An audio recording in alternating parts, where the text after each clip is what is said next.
The wagon train had been moving since before dawn, and by mid-morning it was already dying.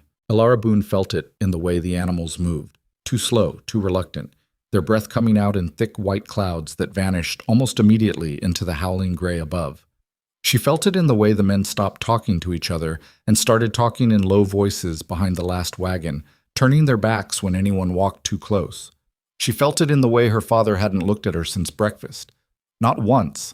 Not even when she handed him his coffee and stood there long enough that any other man would have at least said thank you. She was 24 years old, and she had learned in those 24 years to read the silences that gathered around her better than most people read the written word. This one said, "Something is about to break." The pass they were attempting was called Hatchet Gap by the locals, a name given by men who had come through it and felt lucky to have done so. It sat at nearly 11,000 feet in the central Rockies, a narrow throat of rock and ice that squeezed between two peaks so steep that the snow never melted from their northern faces, not even in July.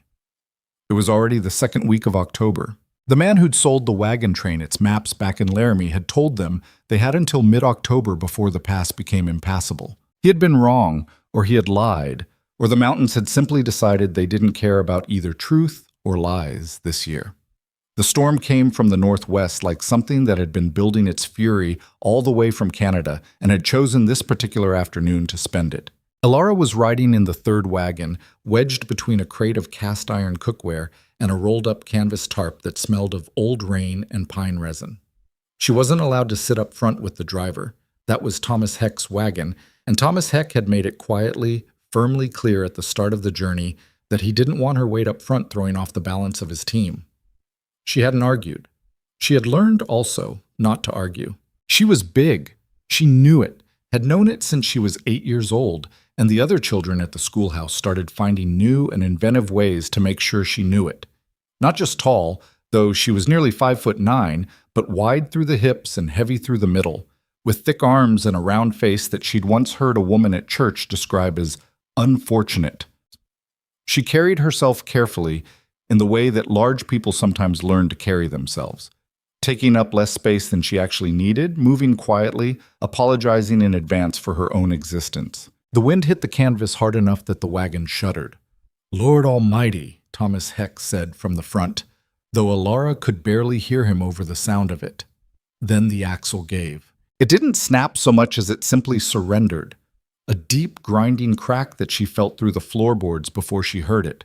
And then the whole left rear corner of the wagon dropped 6 inches, and the crate of cookware slammed into her side, and she grabbed the canvas and the sideboard to keep from being thrown out the back. The team lurched to a stop. Someone shouted. Someone else shouted back. And then the snow came down in earnest. Not gentle flurries, but thick driving sheets of it that turned the air white and made it impossible to see more than 20 feet in any direction. She climbed out the back of the wagon, and immediately the wind tried to knock her sideways. The scene that greeted her was already halfway to chaos. The axle had cracked clean through on the left rear wheel. She could see the fracture, the bright raw wood exposed where the painted surface had split. Around her, the other wagons had stopped, and the men were gathered in a knot near the head of the train, all of them leaning into the wind and talking with their hands moving fast the way men's hands moved when they were frightened but didn't want to look it. She counted 11 wagons total. The Marsh family's 2, the Beckett brothers' covered wagon with the green stripe, 4 belonging to a loose consortium of farmers from Ohio who'd pooled their resources for the journey, and the remaining 4 owned by individual families or single men, including Thomas Heck, and at the very back, her father. Her father was standing with the men. He was a lean, weathered man of 51 named Jacob Boone, with hands that had spent 30 years doing farm work and a face that showed it. He had not looked at her yet. She pushed through the wind toward the group. "Can't fix it up here, not in this," one of the Ohio farmers was saying. His name was Croft, and he had a red beard and the general temperament of a man who'd been proven right about everything he'd ever worried about. "We don't have the spare, Marsh. We used the spare axle outside of Rawlins." "I know that," said Dolan Marsh, the de facto leader of the train, a compact man in his mid-50s who had made this crossing before and whose confidence had been the reason most of these people had agreed to follow him.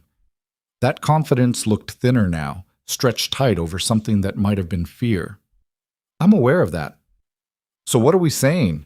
This from Pete Beckett, the older of the 2 brothers. Are we saying we leave the wagon? We're talking about our options, Marsh said.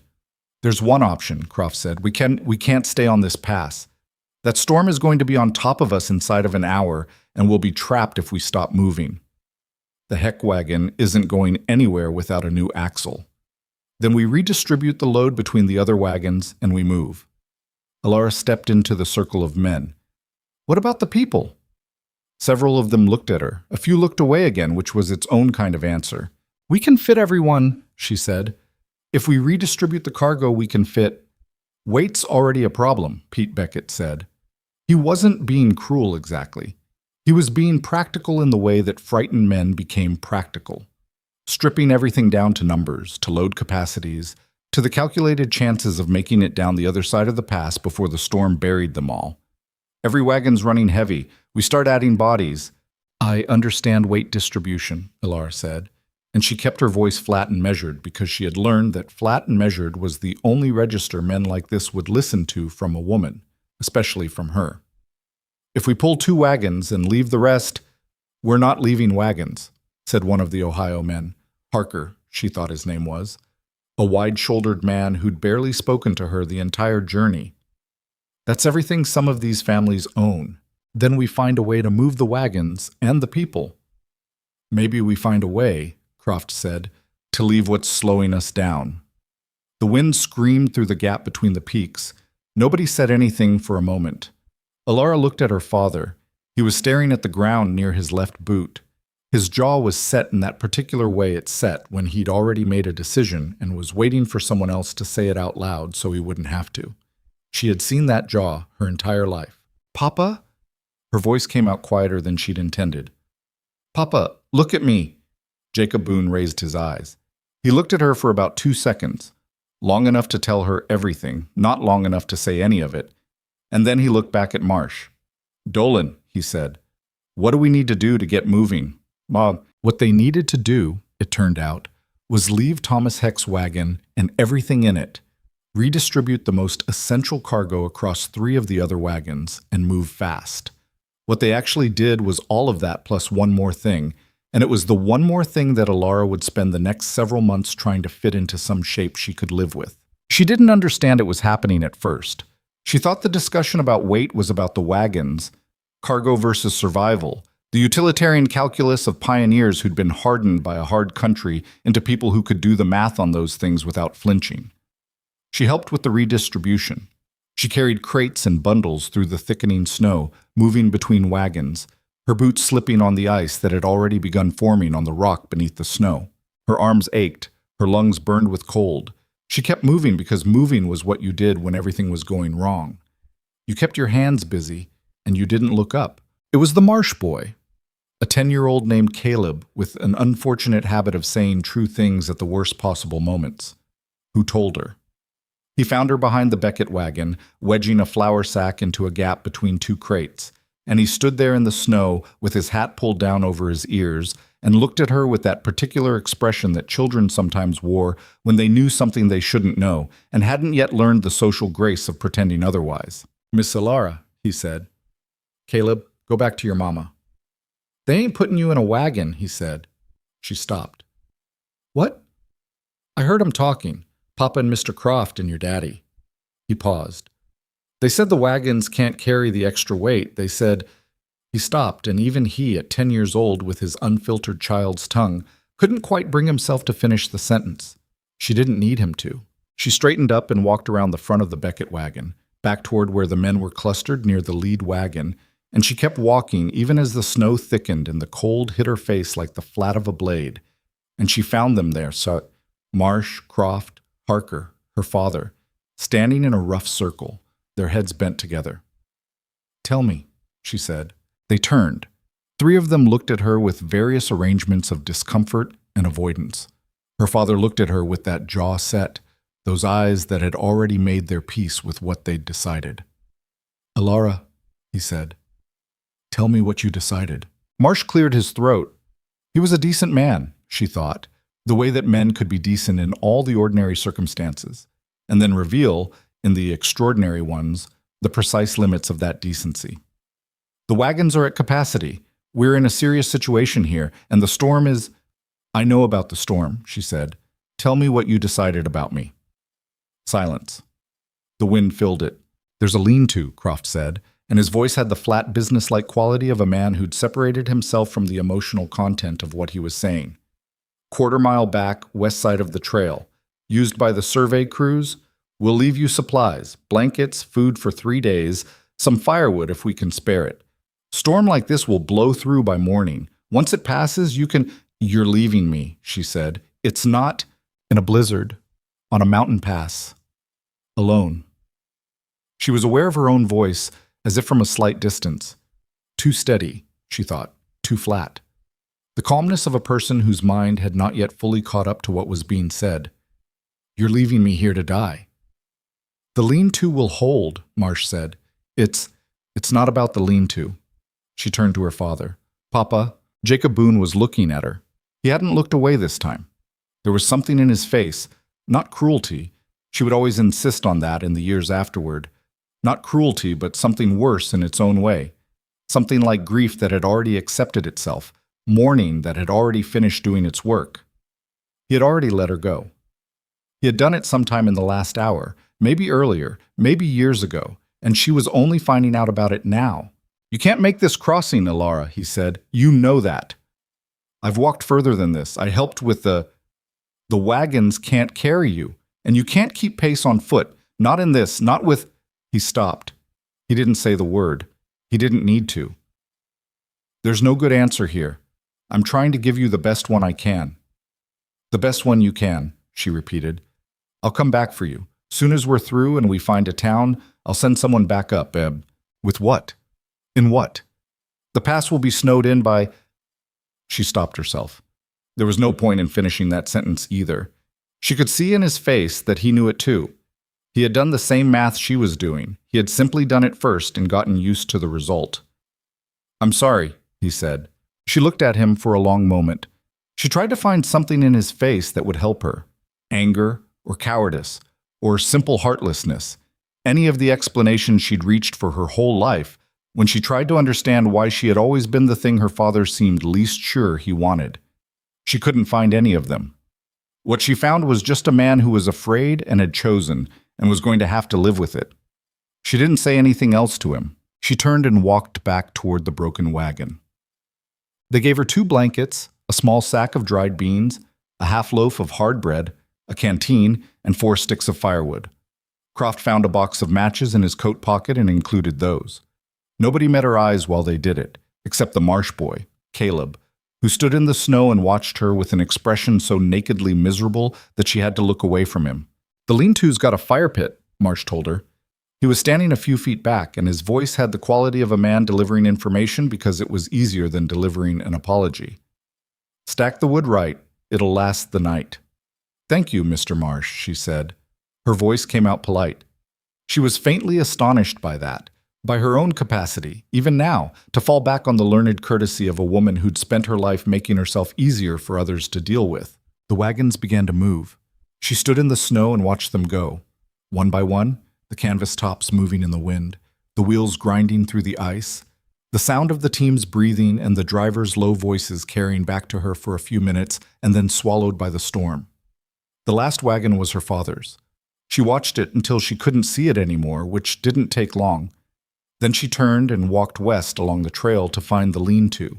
It was where they'd said it would be, a rough 3-sided structure built of pine logs set back against a rock face that provided some shelter from the northwest wind. It was not what anyone would call comfortable, but it was solid enough, and there was indeed a fire pit inside, ringed with flat stones, with a small pile of old ash at its center. She built the fire the way her mother had taught her to. Small, dry material at the center, larger pieces around it in a pyramid, patience with the match, and patience with the first tentative catch of flame. It took 3 tries because her hands were shaking, and the wind kept finding its way around the rock face and stealing the heat. The 4th match caught. She fed the fire with 2 of her 4 sticks of wood, slow, careful, the way you use something when you didn't know how long you'd have to make it last. Then she sat down in the corner of the lean-to with the blankets wrapped around her and listened to the storm. It was extraordinary, the sound of it. Not one sound, but many. A low, sustained roar that was the wind itself, layered under and over with the sharper percussion of snow against the log walls, the deeper groaning of the pine trees somewhere upslope bending in the gust, the occasional crack of a branch giving up. The fire pit threw a small orange circle of warmth that the cold pressed in on from all sides. She pulled the blankets tighter and watched the flame. She thought about a lot of things, sitting there. She thought about her mother, who had died when Alara was 11, and who had been the only person in her life who had ever looked at her with something uncomplicated. Her mother had been small and quick and funny, a woman who laughed at things that weren't quite conventional targets for laughter. And Alara still sometimes heard her voice in moments like this one, not saying anything particular, just present, a warmth that the years had not entirely eroded. She thought about what Croft had meant when he'd said 3 days of supplies. She thought about the lean-to and the 4 sticks of wood and the wind that was currently trying to dismantle the mountain she was sitting on. She thought about the pass and whether it would clear by morning the way he'd claimed, and about the math of a 24-year-old woman alone in the October Rockies with 4 sticks of firewood and a half loaf of bread. She thought about her father's face. She used the 3rd stick of wood at what she estimated was midnight. She was not cold exactly. She had all her weight working for her in a way that thin people in the same situation would not. And she recognized that even now, with the dim matter-of-fact awareness of a woman who had learned to find what advantages she had and use them. But she was not warm either, and the fire was the only thing standing between the temperature inside the lean-to and the temperature outside, which was dropping. The 4th stick of wood went on sometime before dawn. She knew, when she fed it to the fire, that this was the last of what she had. She sat with that knowledge the way you sat with something heavy, not trying to move it, just acknowledging its weight. When the 4th stick burned down, there would be nothing left to burn, and then the fire would go, and then the lean-to would become, over a matter of hours, not significantly different from being outside. She was thinking about this, watching the last flames work their way down through the last piece of pine, when she heard the sound outside. She went still. It was not the storm. The storm had a signature she'd been listening to for hours, and she knew its rhythms now. This was something different, something moving, something with weight and direction, crunching through snow in the distinctive uneven pattern of a living thing, picking its way across uncertain ground. An animal, she thought. Bear, maybe, or elk, or something else that had no interest in a dying fire and a woman wrapped in blankets. She did not move. She watched the lean-to opening, the gap in the log front wall where the builders had left space for light and air, and she watched the snow blowing past it in the firelight, and she waited. The footsteps stopped. A man appeared in the opening. He was very large, not heavy the way she was heavy, but tall and broad through the shoulders in a way that made the opening look smaller than it was. He had a beard that the snow had turned white, and eyes that caught the last of the firelight and held it, and he was looking at her with an expression that she couldn't quite read. Not surprise exactly, but something close to it, as if he had expected to find this lean-to empty, and was doing rapid calculations about what to do with it now that it wasn't. He stood there for a long moment. The wind drove snow in past him, and the fire sputtered. "You alone?" he said. His voice was low and rough, and sounded like it hadn't been used much lately. "Yes," she said. He looked past her at the interior of the lean-to, the 2 blankets, the small fire, the sack of beans and the canteen and the half-eaten bread, and she could see him reading the situation the way a man who spent time in the wilderness learned to read situations quickly and without sentiment. "That fire's almost gone," he said. "I know. You got more wood?" "No." He looked at her again. Something moved through his expression. Not pity, she thought, or not only pity. Something more complicated. He stepped back out into the storm without saying anything else. She thought, he's leaving. She thought it with a kind of exhausted acceptance, the way you thought about things when you'd already used up most of your capacity for being surprised by what people did. But he came back. He came back with an armload of wood, split pine, and 1 piece of hardwood, more than she'd had to start with. And he came inside and crouched by the fire pit without asking her anything, and rebuilt the fire the way someone who'd done it 10,000 times rebuilt a fire, efficiently and without ceremony, feeding the dying flame until it caught and held and pushed the cold back another foot. Then he stood and looked at her. "What are you doing up here?" he said. She considered various versions of that answer. She settled on the simplest one. My wagon train left me. He waited. She had the sense that he was a man who waited well, not impatiently, not filling silence with his own noise, just waiting for what came next. The axle broke. They said they couldn't carry my weight. She paused. They were probably right about that. They still shouldn't have done it. He was quiet for a moment. Then he said, "No, they shouldn't have." It was such a plain statement, offered so without performance, that she felt something move behind her sternum. Something she had been holding very tight for the last several hours suddenly shifting, just slightly, just enough to make her eyes sting. She blinked.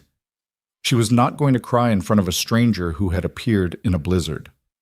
"I'm Alara Boone," she said. Gideon Cross." He looked at the fire, then at the opening of the lean-to, where the storm was still raging. "You can't stay here through the night. Not with this storm. I've got a cabin." "How far?" "Mile and a half, maybe 2. She looked at him. He looked back.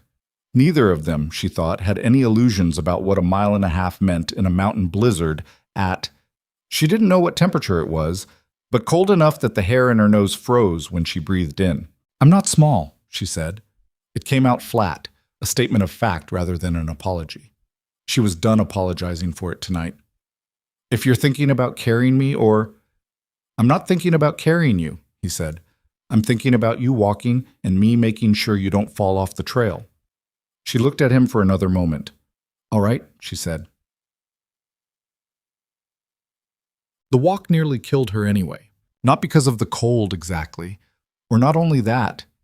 It was the terrain, the trail that Gideon seemed to know by feel rather than sight, because there was no way to see it under the foot and a half of new snow that had already accumulated, a trail that went up before it came down, across a slope that the wind hit broadside and that had stretches of ice beneath the snow that she discovered by nearly going down on them, twice catching herself on rock outcroppings, and once on Gideon's arm, which he offered without comment and took back the same way. He walked ahead of her, not so far that she lost sight of him in the white, and he moved slowly enough that she could keep pace, and whenever he stopped, which he did periodically, checking something she couldn't see, some landmark beneath the snow, or some navigation by the feel of the wind, he waited for her to reach him before he moved again. She was breathing hard inside of 20 minutes. Her lungs burned.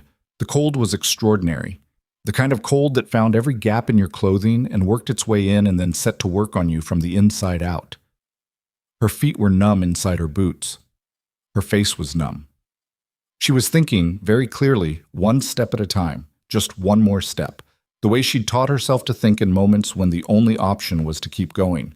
She didn't ask how much further. He didn't tell her.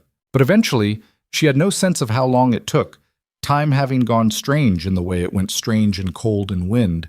She saw a yellow light ahead, small, steady, a rectangle of warmth in all that white, and it was the most beautiful thing she'd seen in months. The cabin was larger than she'd expected. 2 rooms, she would find out later, with a sleeping loft above the main room, solidly built from pine and chinked with something that had kept most of the wind out. There was a stove in the main room and a woodpile stacked against the inside wall that reached to the ceiling, and the room was warm in the way that a place gets warm when someone has been living in it, a warmth that had built up over months and was held in the wood and the walls as much as in the air. She stood inside the door and dripped snow onto the floorboards and tried to feel her feet. Gideon went to the stove without speaking and added wood and did something with the damper that made the fire catch hotter, and then he went to a shelf and came back with a tin cup and poured something into it from a pot that had been sitting on the back of the stove and handed it to her. She wrapped both hands around it. It was broth. Venison, she thought, thick with fat and salt, the kind of thing that a body in the cold wanted so urgently it was almost pain to have it. She drank it. She stood there in her wet coat with her numb hands wrapped around the tin cup, and she drank the broth, and slowly, incrementally, she stopped shaking. "Thank you," she said. He nodded. He'd gone to the other side of the room and was doing something with a rope line strung between 2 posts, taking down what looked like dried herbs, making space, she realized, for her wet things. "You can hang your coat," he said, "and whatever else is wet." She took off her coat. Her dress beneath was damp at the shoulders and hem. She left it on. He had pulled a rough wooden chair close to the stove by the time she turned around, and he'd set a second tin cup on the small table beside it. More broth, she assumed, or perhaps the same cup refilled. She sat down in the chair, and the warmth from the stove hit her face, and she thought about the lean-to with its 4 sticks of wood and the empty mountain pass above them, and the line of wagons moving through the snow away from her. And she thought about her father's face. She thought for the first time that night that she was going to survive this. She wasn't sure yet whether that was good news.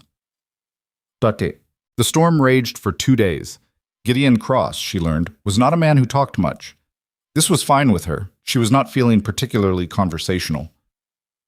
They existed in the cabin in a sort of parallel silence, him doing the things that keeping a mountain cabin required in winter, her recovering from the things the mountain had done to her, and this arrangement suited them both. He was, she estimated, somewhere in his late 30s or early 40s. It was hard to tell precisely because the kind of life he'd been living had put its marks on him in ways that didn't always track age.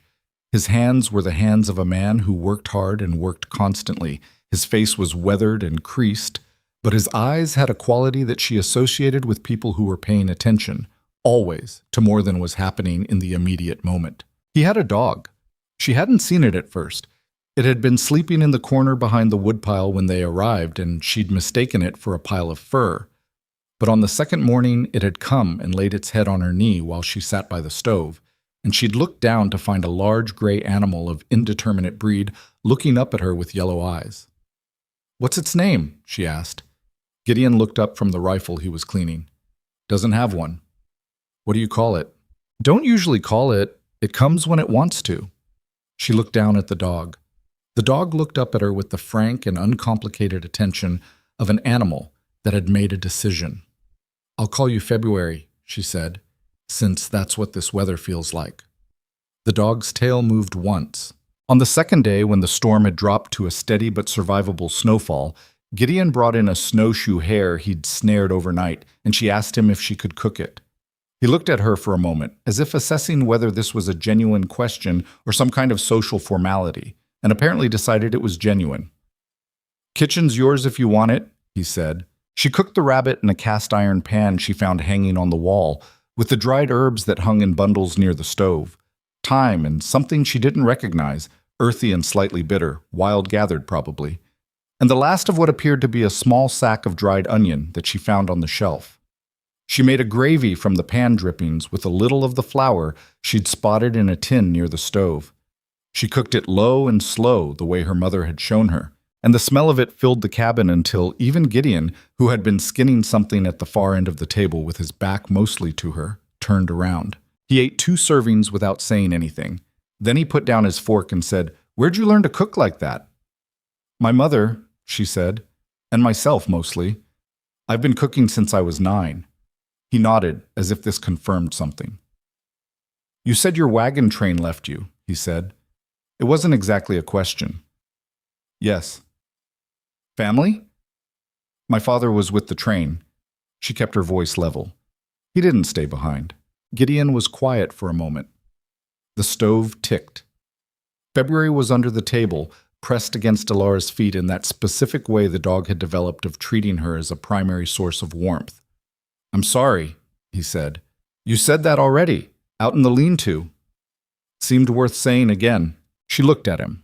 He was looking at his plate, running the last piece of cornbread through the gravy, and there was something in his face, not awkwardness exactly, but the particular quality of a man who was saying a hard thing and knew it was inadequate, and was saying it anyway because it was the only thing he had. "It's all right," she said. Then, because it wasn't, she said, "Or it isn't, but it's what happened." He nodded. "What are you going to do, Sub?" he said. "When the pass opens." She hadn't let herself think about that yet. There was a kind of mental discipline required for surviving things, a narrowing of focus to the immediate and the manageable, and she'd been practicing it since the lean-to. When the fire goes, you think about the fire. When the fire's made, you think about the walk. When the walk is done, you think about getting warm. You don't think about what comes after the thing that might kill you until you're fairly confident it won't. "I don't know yet," she said. "I haven't gotten that far." He accepted this without pushing on it. "You can stay here," he said, "until you figure it out." She looked at him again, this time with the evaluating directness that she usually kept hidden, because men tended to misread it as challenge. He met her eyes without flinching or performing or doing any of the things men usually did when a woman looked at them straight. "I'm not asking for charity," she said. "I'm not offering it. I can use someone who cooks." He glanced at the pan on the stove, the clean bones of the rabbit. "And you clearly need somewhere to be while you work out what comes next." It was the least sentimental offer of help she'd ever received. It was also, she thought, the most honest. "All right," she said. Outside, the snow continued to fall, filling in the tracks they'd made from the lean-to, smoothing the world into a white, unmarked surface, patient and indifferent. The way the mountain had always been patient and indifferent, not cruel, not kind, just enormous and old, and entirely uninterested in what the small, temporary creatures living on its face decided to do with the time they had. Alara Boone sat at Gideon Cross's table with the dog against her feet and listened to the wind work its way around the eaves, and for the first time in longer than she could remember, she was not thinking about what anyone else wanted from her, or thought of her, or expected of her. She was just thinking about what came next. It wasn't a comfortable feeling. It wasn't anything like peace. It was raw and uncertain and edged with all the grief she hadn't let herself feel yet, all the anger that was going to surface eventually, whether she invited it or not. But it was hers. That was something. In the middle of a blizzard on a mountain that had nearly killed her, it was something. The storm broke on the third morning.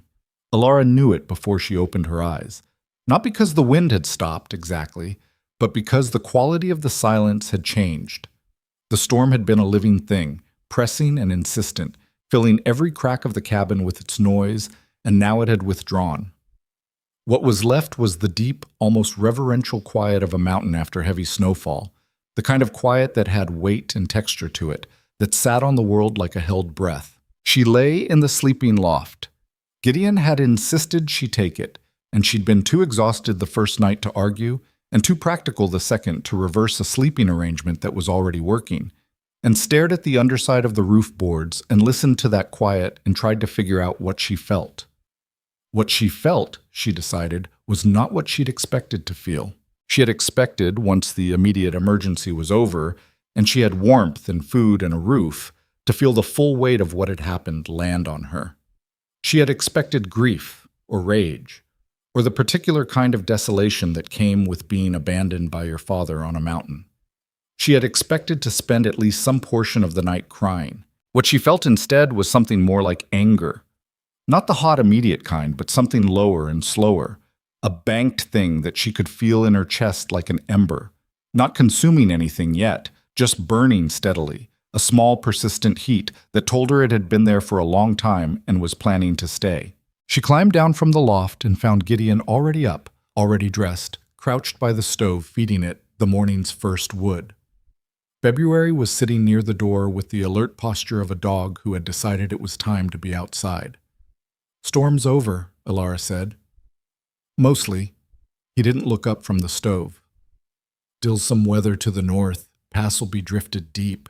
She understood what he meant by that. The pass wasn't opening today. Maybe not this week. She looked at February, who looked back at her, and then she went to the shelf where Gideon kept his provisions and started taking stock of what they had for breakfast. There were dried beans, a good quantity of them, enough for weeks, and cornmeal, and a small amount of salt pork, and the remains of a smoked haunch hanging from a hook near the back wall that she estimated at maybe 4 or 5 pounds. There were dried wild mushrooms and the herbs she'd used yesterday, and a tin of rendered lard. There was a small sack of flour, and at the very back of the shelf, a cloth bag that turned out to hold dried apple rings. Gone, a little leathery, but still good. She made cornmeal mush and fried the last slices of salt pork, and sliced several of the apple rings into the pan after the pork came out, letting them soften in the fat. It was not an elegant breakfast, but it was hot and real, and when she set a bowl in front of Gideon, he looked at it the way people looked at things they hadn't been expecting. "Apples," he said. "In the back of your shelf. You had them." "I forgot." He picked up his spoon. "Been eating around the stores without really looking at what's there." She sat down across from him. "How long have you been up here alone?"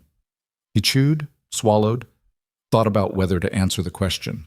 She could see him thinking about it, not evasively but genuinely, the way a man considered a question that had more than one possible answer depending on how you counted. 3 winters, he said. Going on 4. By choice? Mostly. She waited. He didn't add anything, and she didn't push, because she understood by now that his silences weren't walls so much as waiting rooms. If you sat in them quietly enough, sometimes they opened into something. This one didn't. Not yet. The cabin's well built, she said instead. You do that yourself? Previous man did most of it. I chinked the north wall and replaced the roof on the loft 2 summers back. He glanced upward, at the loft where she'd slept.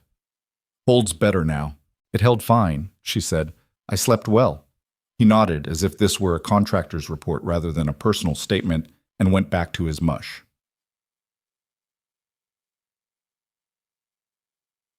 She stayed because there was nowhere to go.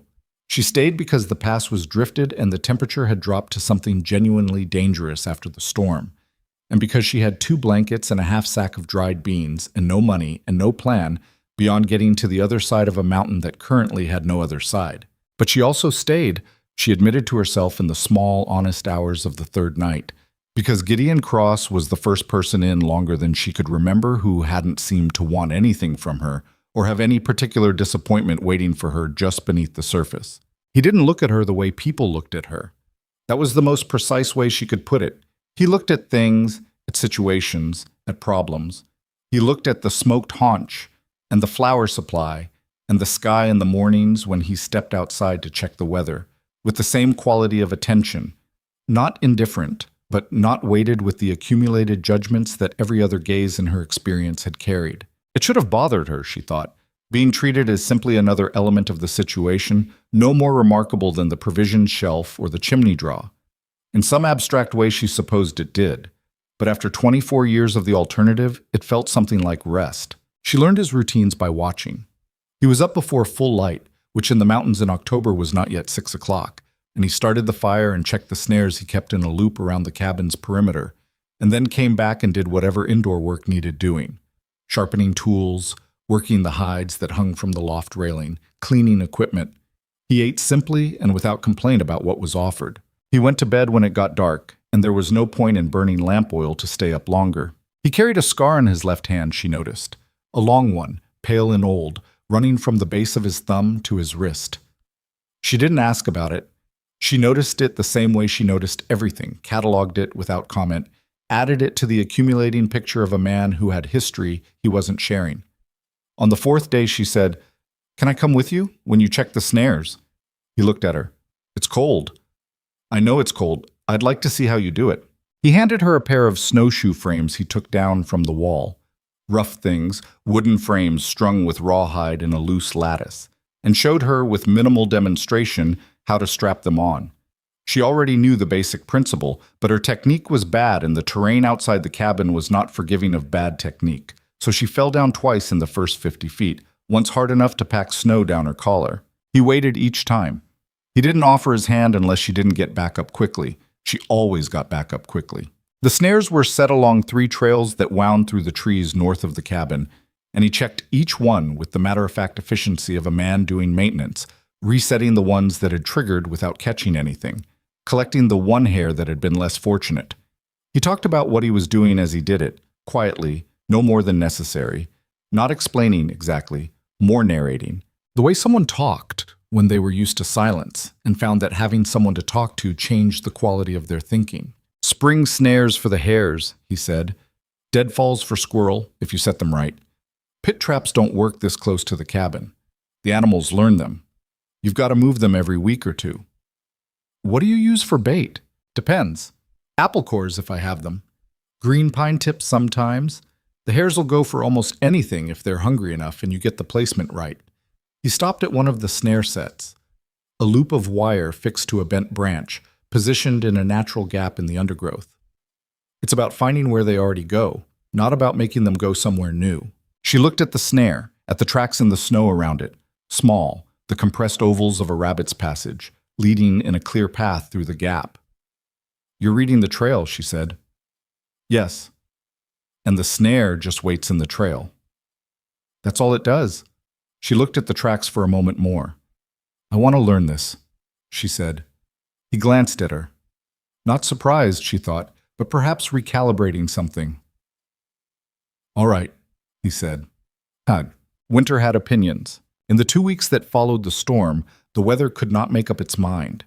There were days of extraordinary stillness and cold clarity, when the sky was so blue it seemed artificial, and the snow on the peaks caught the light in a way that genuinely hurt to look at directly. There were days of low gray cloud that moved in overnight and turned the world soft and undefined, and dropped another 3 inches of snow without any of the drama of the first storm. Just the quiet, persistent accumulation of a season doing its work. There was one afternoon of freezing rain that encased the entire world in ice and made the cabin's roof pop and crack through the night as the weight built up. Alara learned things. She learned them with the focused attention of someone who had understood, in the lean-to with the last stick of wood, that the mountain had no sympathy to offer and that knowledge was the only currency that mattered here. She learned to check the snares on the north loop before the south, because the prevailing wind came from the north and the north loop caught more. She learned that the gray dog February had no interest in helping with the snares, but could smell a cached hide cache from 300 yards and would lead you to a natural food cache if you paid attention to where it pointed its nose, though it had no inclination to make this service obvious. She learned to read the sky the way Gideon read it, not with meteorological precision, but with the practical literacy of someone who needed to know, each morning, whether this was a day to range further out or a day to stay close. She learned the woodpile. This was not a small thing. The difference between a correctly stacked woodpile and an incorrectly stacked one was the difference between wood that dried properly and wood that rotted inside before it dried, between stable rows that wouldn't shift and collapse, and an avalanche of logs at 3 in the morning, between a supply that lasted the winter and one that ran short in February. Gideon showed her the stacking method once, briefly, and then let her take it over, and she learned the rest by trial and error. An error being, in one memorable case, the partial collapse of the east wall of the woodpile that she spent 2 hours in the cold reconstructing while Gideon watched from the doorway without comment. "You could help," she said. "You're doing fine," he said. "I am not doing fine. Half of this is on the ground. That half's still dry. Stack it in the back." She stacked it in the back. What she learned about Gideon Cross, she learned slowly, in the way you learn things about a terrain that had no marked trails, by moving through it carefully and paying attention to where the ground was solid and where it shifted. He had come from somewhere east. She gathered this from small references, the way he mentioned certain trees or certain weather patterns as things he'd had to learn rather than things he'd always known. He had been married. She inferred this not from anything he said, but from a small detail she noticed on the 8th day. A woman's ring on a cord around his neck, worn inside his shirt, that she glimpsed once when he leaned forward to pull a pot off the stove, and his collar shifted. She said nothing. He tucked it back inside his shirt without looking at her. He had not always lived this way. The mountain man's life, the deliberate solitude. He knew too many other things. He knew carpentry, and he knew how to read a ledger.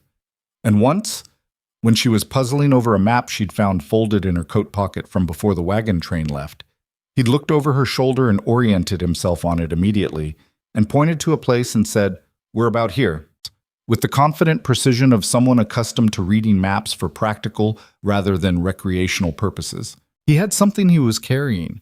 She recognized it because she was carrying something too. That low ember in her chest, her anger and grief about her father, about the life she'd been handed, and the people who'd defined her in ways she'd never consented to. His was different in character, but similar in weight. It made him careful in ways that went beyond practical caution. It made him watchful at night, listening to sounds that weren't there. It made him, occasionally, go silent in the middle of a conversation in a way that had nothing to do with running out of things to say. She didn't ask about it. She wasn't sure she had the right yet, and she wasn't sure she wanted to, because opening that door would mean opening doors of her own. And she wasn't ready for that either. What they had instead was the work and the cooking and the occasional evenings when the stove was going well and February was sprawled across both their feet under the table, and they talked about things that required no particular courage: the trapping, the weather, what she remembered about the country east of the Rockies, what he knew about the country west. "You were headed to Oregon?" he said one evening, over the remains of a bean and dried mushroom soup that she'd been quietly proud of. "The others were. I was going because my father was going." She paused. "I don't know what I would have done when I got there." What would you have wanted to do? It was such a simple question that it stopped her completely. What had she wanted to do? She'd spent so much of her life organizing herself around other people's needs and other people's itineraries that the question of her own wanting had become something she approached sideways, if at all. Cook, she said finally. I'm good at it. I thought maybe I could. She stopped. She hadn't told anyone this. There was a hotel in the town we were heading to. New place. I'd heard they were looking for kitchen staff. A hotel cook, he said. Not dismissively, just repeating it back. It sounds small.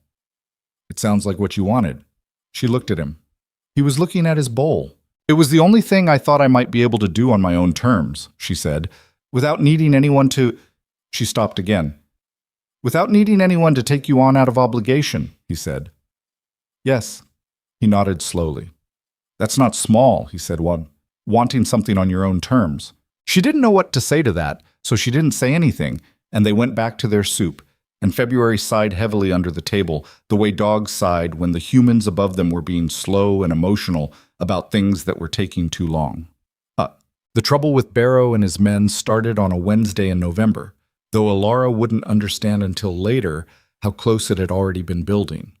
She'd seen the smoke first, 3 days before, a thin column of it to the northeast, coming from somewhere in the trees below the next ridge. She'd mentioned it to Gideon over breakfast. He'd gone still in a way that was different from his ordinary stillness. Old Hatcher camp, he said after a moment. Someone using it? Someone is now. He'd gone outside after that and stayed out longer than the snares required, and when he came back, he didn't explain what he'd been doing or what he'd found, but his expression had the particular focused quality of a man who'd seen something he was going to have to deal with eventually. Over the next few days, she pieced together what she could from what he said and what he didn't. The Hatcher camp was an old mining operation, abandoned 3 seasons ago when the vein played out. It sat on a crease in the mountain that had good water access and enough shelter to make a rough winter camp viable. It was, Gideon said, technically on land that had never been formally claimed. Who are they? She asked. Men who move through the mountains, he said, which was not an answer but was clearly intended to close the subject. She let it close. For a few days. Then, on the Wednesday, he came back from an extended run to the northeast trap line with a cut above his left eyebrow that hadn't been there when he left, and a quality of stillness about him that she had come to recognize as a kind of suppressed anger, not volatile, but pressurized. She brought him a clean cloth and the small tin of pine pitch salve she'd found on his shelf, and he let her press it to the cut without moving away, which she took as permission to ask. What happened? Ran into 2 men from the camp. And? He looked at the wall behind her. They've been trapping this side of the ridge. There's a line of their sets running right through the middle of my north loop. Your traps, she understood immediately. They're poaching your lines, claiming they didn't know they were my lines. His jaw was tight. One of them got. There was a disagreement. About your face? About a steel trap of mine they'd sprung and taken the catch out of. He touched the cloth to the cut and looked at the blood on it with clinical detachment. There were 4 of them. I only saw 2. The other 2 came from behind. She looked at the cut, not deep, but positioned in that particular way head wounds had that meant it had bled a lot before he got pressure on it. She looked at his hands. The knuckles of his right were raw. Who threw the first punch? His eyes came to her. That matters? I'm trying to understand the situation. The situation, he said, is that there are roughly 6 or 8 men camped on the northeast ridge. They've been working their way into the territory around this cabin for 3 weeks, and this afternoon they made it clear that polite conversation about property lines isn't something they're interested in. 6 or 8, she said. At least. She looked at him. He looked back at her, and she could see in his expression something that she recognized from the way he'd talked about his trap lines, about the territory, about the mountain. Not possessiveness exactly, but a kind of deep investment, the investment of a man who had chosen this specific piece of the world and organized his survival around it and was watching something encroach on it that had no intention of stopping because it was asked. What do you want to do? She asked. What I'd like to do and what's sensible are different things. What's sensible? Wait. Watch. Don't give them a reason to escalate.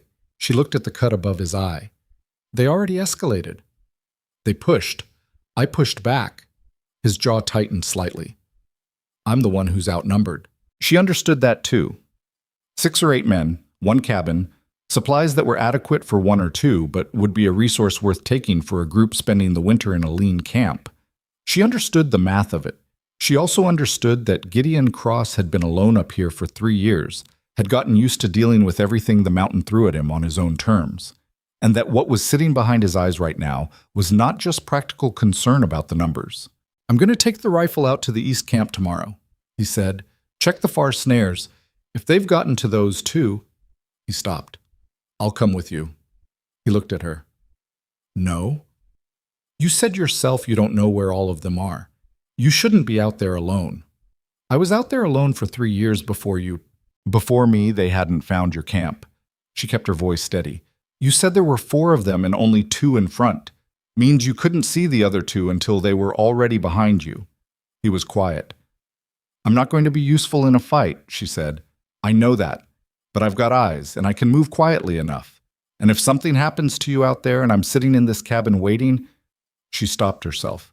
She hadn't meant to let that last part out. He looked at her for a long moment. You move slow on the snowshoes, he said. It was not an agreement exactly, but it was not a refusal either. I move slower than you. I'm not slow. Something shifted almost imperceptibly at the corner of his mouth. Not quite a smile. The ghost of one. We go at dawn, he said, and you do exactly what I say, when I say it. I'm not inclined to argue with a man who knows the territory, she said. What? The morning was the clear, devastating kind. No wind, cold that hit your face like glass. The sky, that deep shade of blue-black at the horizon that lightened to something almost silver by the time you looked overhead. Their breath came out in white plumes and dissolved. The snow crunched under the snowshoe frames in the specific tone that very cold snow made, higher and crisper than the snow of the previous week. Gideon moved ahead of her the way he always did, but slower than his natural pace, and he checked behind him at intervals that she began to clock. Every 5 minutes or so, exactly, though he never seemed to be counting. She followed his line precisely, stepping in his tracks where she could, reading the territory the way he'd taught her, looking for disturbed snow, for tracks that didn't belong, for the small inconsistencies of the natural world that meant something with intention had passed through. The first 2 snare sets on the east loop were intact and empty. The third had been sprung, but not by an animal. The wire was pulled and tangled in a way that suggested hands rather than a panicked hare, and there was a boot print in the snow beside it, half drifted but distinct, pointing northeast. Gideon crouched over it. She came up behind him. They got to this one too, she said quietly. He straightened and looked northeast through the trees. They were standing in a natural bowl in the terrain here, surrounded on 3 sides by ground that rose, and the trees were thick enough that you couldn't see more than 40 or 50 feet in most directions. She looked up. She looked at the slope to their left, the high ground that curved around the bowl's northern edge, and she saw, not movement exactly, but the quality of stillness that was wrong. A stillness that was too deliberate. A gap in the trees where the snow on the ground had been compressed by something that wasn't natural to the place. Gideon, she said, very quietly. He was already turning.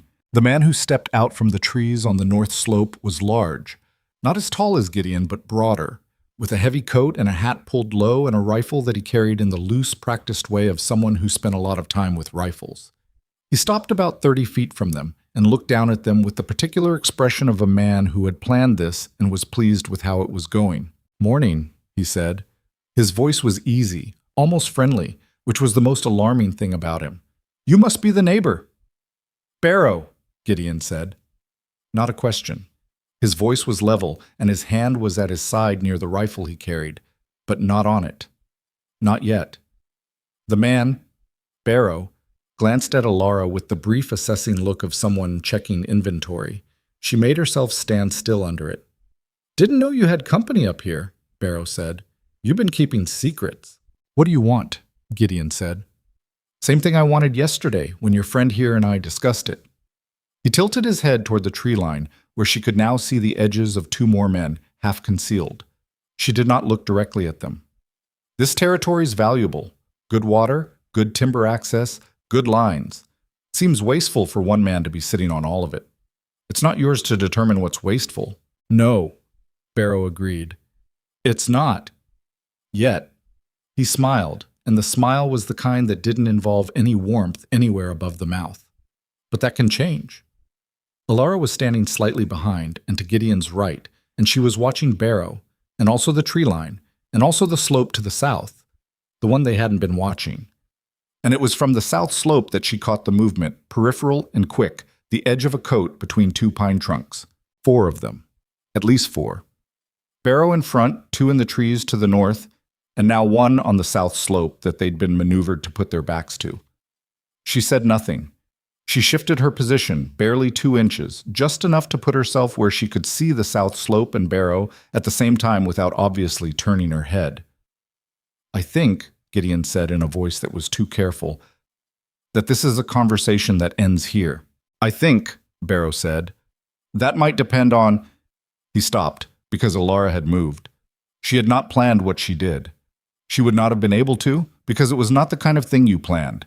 It was the kind of thing your body did when your mind processed a piece of information faster than rational thought could handle it and sent a direct signal that bypassed everything else. The man on the south slope had moved. He had come out from the trees. He was coming down the slope behind them with his rifle raised, and she was the only one who had seen it, and she was the only one who was in the right position to do anything about it. And what she did was she stepped into him. Not toward him, into the space he was moving through, the gap between the trees and where Gideon was standing, filling it with her body the way a door filled a doorway, simply occupying the space so completely that when he came down the slope at a half run, rifle leveled, he ran directly into her. She was 210 pounds, and she had planted both feet in the snow in a wide stance that the snowshoe frames made even wider. And when 170 pounds of man hit her at a half run, the physics of it were not in his favor. He went sideways. She went sideways too, and down, both of them in the snow, the rifle discharging into the air somewhere past her left ear with a sound like the world tearing. And then she was sitting on him with her knees on his arms and her weight distributed in a way that made getting up from under her a project that was going to take more time than he had. She had no idea what she was doing. She was aware of that clearly, even in the moment. She had never sat on a man with hostile intent, had never been in a physical altercation in her life beyond a shoving match at age 12. But she knew, with perfect instinctive clarity, that her job right now was to stay on this man and keep him from getting up, and she knew that she could do that. Because sitting still under someone else's authority was something she had practiced her entire life, and she was done with that version of it, but the physics were the same. She heard Gideon's voice, very sharp and clear, and she heard Barrow's voice, and she heard something that she would identify later as a rifle cocking. She kept her attention on the man under her. Young, she saw now, younger than she'd expected, maybe 20 or 22, with a face that was furious and also, underneath the fury, scared. "Get off me," he said. "In a minute," she said. She heard Gideon say, loudly, "Tell your men to stand down, Barrow, or this is going to be the worst morning any of you have had in a considerable while." And then, after a long beat, "I see you, and I see the one on the left. Make a choice." A silence. The kind of silence that she understood had consequences on both sides of it. Then Barrow said something she couldn't quite hear, low and tight, and the quality of the air around them changed. She stayed on the man under her for another 30 seconds, long enough to be sure, and then she got up. She did it slowly and with the deliberate calm of someone who had decided that nothing that happened in the next 60 seconds was going to make her show anything she didn't want to show. Her knees shook slightly on the way up. She was glad the coat was long. The young man got to his feet on the other side of her and looked at her with an expression she didn't have time to fully read before he moved back toward the tree line, not looking at his companions. She turned back around. Barrow was looking at her with an expression that was the closest thing to genuine surprise she'd seen on his face. Gideon had his rifle up and steady. Barrow's men on the north side had not moved. "We're leaving," Gideon said. "This is done for today." "It isn't done," Barrow said. But he said it to Gideon, and he said it flat, without the easy friendliness of before. Whatever calculation he'd arrived with had been revised. "No," Gideon agreed. It isn't. They backed out of the bowl the way they'd come in, Gideon covering the retreat, Alara moving behind him, watching the tree line, until they were far enough into the south trail that the terrain gave them cover, and Gideon lowered the rifle. They walked back to the cabin in silence. She was about halfway there when her hands started shaking. She put them in her coat pockets. They walked the rest of the way without talking. Inside the cabin, she went directly to the stove and stood in front of it with her back to the room and waited for the shaking to stop. It took several minutes. February appeared from somewhere and sat on her foot, which helped. Behind her, she heard Gideon set the rifle against the wall. She heard him sit down at the table. She heard him exhale slowly, the way someone exhaled when they had been holding something for a long time. "That was," he said, and then stopped. "Yes," she said. "It was." Silence. "The one on the south slope," he said. "I didn't see him." "I know, I did." "You could have said—" "There wasn't time." Another silence. Longer. "You could have been shot," he said. His voice had changed. Not by much. It was still the low, careful voice he used for everything, but by enough that she noticed. "Yes," she said. "I could have." "You—" He stopped again. She had the sense that he was working something through, that whatever he was trying to say was meeting some resistance on its way out. "That took something," he said. "What you did." She turned around. He was sitting at the table and he was looking at her with an expression she hadn't seen on him before. Not quite the careful, neutral assessment of the first days, not quite the focused practicality with which he approached most things. Something more open than that. Something that looked, under all the weathering and reserve, a little like the expression of a man who had been startled into feeling something he hadn't expected. "I didn't think about it," she said. I was the only one in the right position." "That's not what I mean." She looked at him for a moment. The stove ticked. February shifted his weight on her foot. "I know," she said, and then because they were both apparently admitting things this morning, "My hands shook the whole way back." He nodded once, slowly. "Mine too," he said. She looked at his hands, flat on the table. They were steady. She suspected hers were still not entirely if she took them out of her pockets. She left them where they were. "Beryl will be back," she said. "Yes." "We need to think about that." "Yes." He looked at the rifle against the wall, then back at her. "There are things we need to figure out. Supply lines and the perimeter on the east side and—" He stopped. He seemed to recalibrate. "Not right now," he said. "Right now I think we probably both need about 10 minutes. She pulled a chair out from the table and sat down across from him. She put her hands on the table. They were steadier than she'd expected. "All right," she said. 10 minutes. February put his head on the table between them and sighed. The 10 minutes passed and neither of them moved. It was February who finally ended it, standing up abruptly with the dog's customary disregard for human emotional complexity, going to the door and scratching at it with one deliberate paw. Alara got up and let him out. The cold air came in briefly, hard and clean, and then she pushed the door shut and turned back to find Gideon already standing, already in motion, the practical machinery of survival reasserting itself the way it always did when there was no more time to sit with the difficult things. "East line is compromised," he said. "We pull those snares tomorrow and reset further south, past the creek bend." "How many sets?" 6. "We can run them along the south ridge.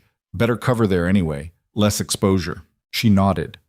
She went to the shelf and started assessing what they had in terms of wire and stakes, because this was what you did.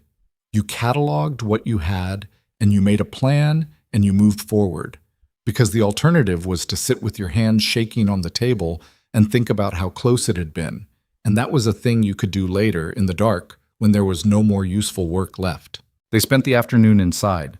Gideon worked on a new snare rig, a more sophisticated deadfall design than the ones currently on the North Loop, something with a better trigger mechanism.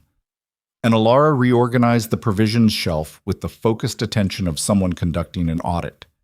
She took every item off, grouped them by type and condition, assessed the quantities with the measuring eye of a woman who had been stretching rations since childhood, and put it all back in an arrangement that made the supply picture clear at a glance. When she was done, she stood back and looked at what they had and said, "We're going to need more protein before February. Gideon looked up from the snare wire. I know. How much can the trap lines realistically provide in a heavy winter? Enough for one person, maybe enough for two if we're careful and the snow isn't too deep for the hares to move. And if it is too deep, then we start making decisions about what we eat and what we don't. He went back to the wire. There's a deer trail I haven't hunted this season. Southeast, about 4 miles. I've been saving it. Saving it for what? For a time when I needed it. He glanced up. This is probably that time. She looked at the shelf again. The dried beans were the most reliable bulk. Beans and cornmeal, the two things that would keep them going when everything else ran thin. Around those, the smoked meat, the dried mushrooms, the apple rings, a small quantity of dried corn, a stoppered jar of bear grease that she was fairly certain was meant for equipment rather than cooking, but could in extremity be eating fat. I can stretch what's here, she said, if I'm the one managing it. He looked at her. You eat when you're working, she said. Not an accusation. She'd observed it without judgment. You don't always notice what it costs. That's true, he said after a moment. So let me manage it. He put down the snare wire and looked at the shelf the way he might look at a section of territory he was ceding, not reluctant exactly, but aware of the transaction. All right, he said. It was, she thought, a small thing, but it was the kind of small thing that changed the shape of an arrangement. The deer trail did not disappoint. Gideon took her with him 3 days later, 4 miles southeast in the early dark before dawn, moving without the snowshoes on the lower terrain where the wind had swept the trail relatively clear. She had learned to keep up with him without announcing the effort it cost. She had learned, more generally, to perform competence rather than display the work behind it, not out of deception, but out of the practical knowledge that people trusted what looked effortless more than what visibly strained. The deer were at the trail junction where it crossed the frozen creek. 3 of them, a doe and 2 yearlings picking at the bark of the willows along the bank. Gideon took the doe cleanly and quickly, and the yearlings bolted into the trees before they understood what had happened. It was the first time she had watched him shoot, and she paid attention to how he did it, not to the mechanics of the rifle, which she knew enough about, but to the stillness that came over him beforehand, the complete cessation of everything extraneous, the quality of absolute attention that reduced the entire world to the space between him and the target. She had seen glimpses of that quality in other contexts, when he listened to sounds outside the cabin at night, when he read the sky, when he had held his rifle on barrow in the bowl and said very quietly that it was time to leave. She thought, whatever broke this man, it did not break that. The work of getting the doe back to the cabin occupied most of the day. She helped with everything she could and deferred on the things she didn't know. The field dressing, which he did efficiently and without any expectation that she would look away, the distribution of the load for the carryback. She took more weight than he assigned her and said nothing about it, and he said nothing about it either. That evening, she made a stew from the lesser cuts, with the dried mushrooms and what remained of the dried onion and a bone broth she'd been nursing from the rabbit carcasses of the past week. It simmered for 3 hours on the back of the stove, until the cabin was so warm with the smell of it that even Gideon, who had been outside for most of the afternoon dealing with the hide, came in and stood near the stove with his coat still on, and a look on his face that she had come to recognize as the closest he came to open pleasure. That's going to last us 4 or 5 days, she said, meaning the stew. More if we're careful. If I'm managing it, we'll be careful. He sat down. She handed him a bowl. He ate. She sat across from him with her own bowl and ate. And February put his chin on the table in the optimistic way he had that suggested he might be a people if no one corrected him, and she moved the dog's chin off the table and gave him a small piece of the lesser gristle anyway, because the optimism deserved some reward. Tell me about the ring, she said. She had not planned to say it. It had simply come out, in the comfortable way that things came out in the evenings when the stove was going well, and the day's work was done, and the guard came down incrementally the way it did with people who had spent enough time together that silence had stopped feeling defensive.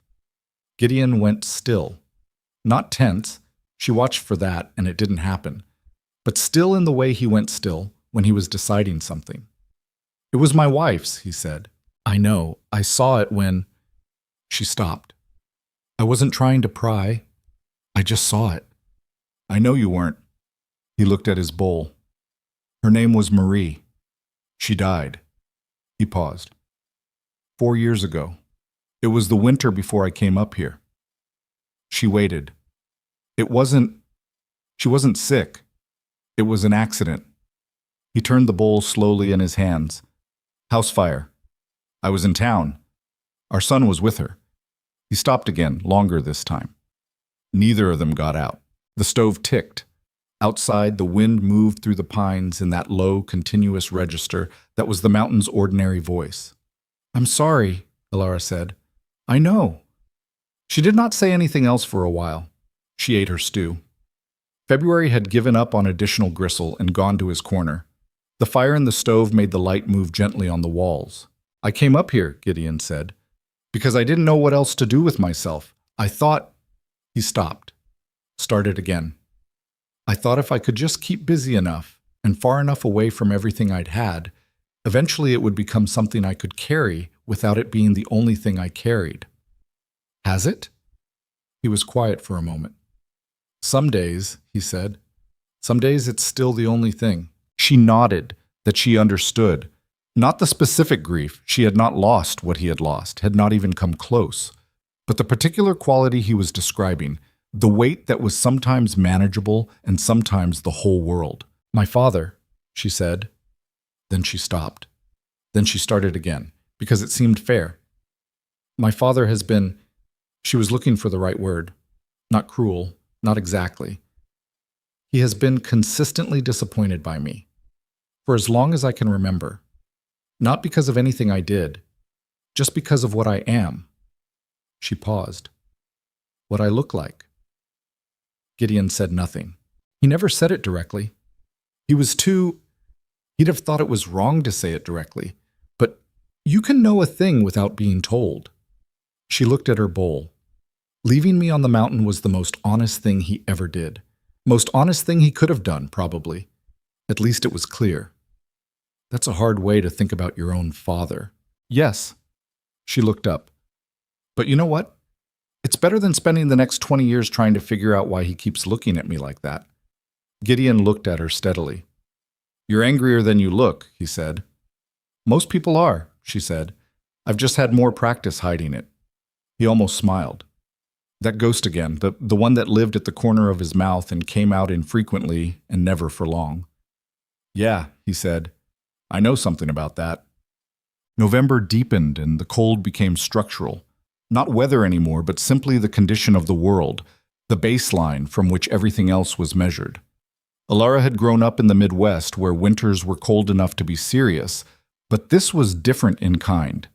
This was the cold of elevation, the cold of a place that the sun hit at such an angle that it provided light without warmth, the cold that got into the wood of the cabin's walls and made them contract and pop at 3 a.m. She adapted.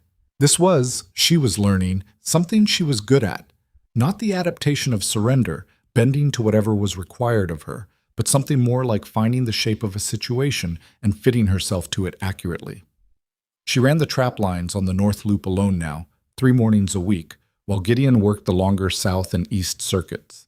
She had gotten competent enough on the snowshoes that the falls were occasional, rather than frequent, and she'd learned the trails well enough that she didn't need to track his footprints to find her way. She had also started, in the afternoons when the day's primary work was done, teaching herself things from the books she'd found on the small shelf above Gideon's sleeping area.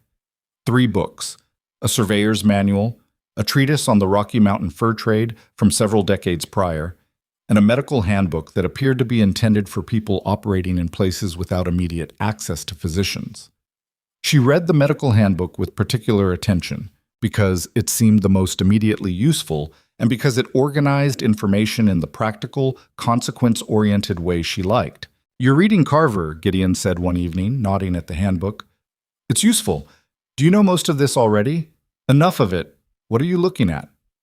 Frostbite stages and how to treat them. She turned the book slightly so he could see the page. I want to know what to do if something goes wrong with our feet.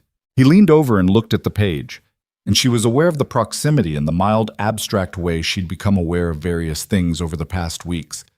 Things she noticed and then set aside, because there was too much immediate work for anything that was not immediate work to get much traction.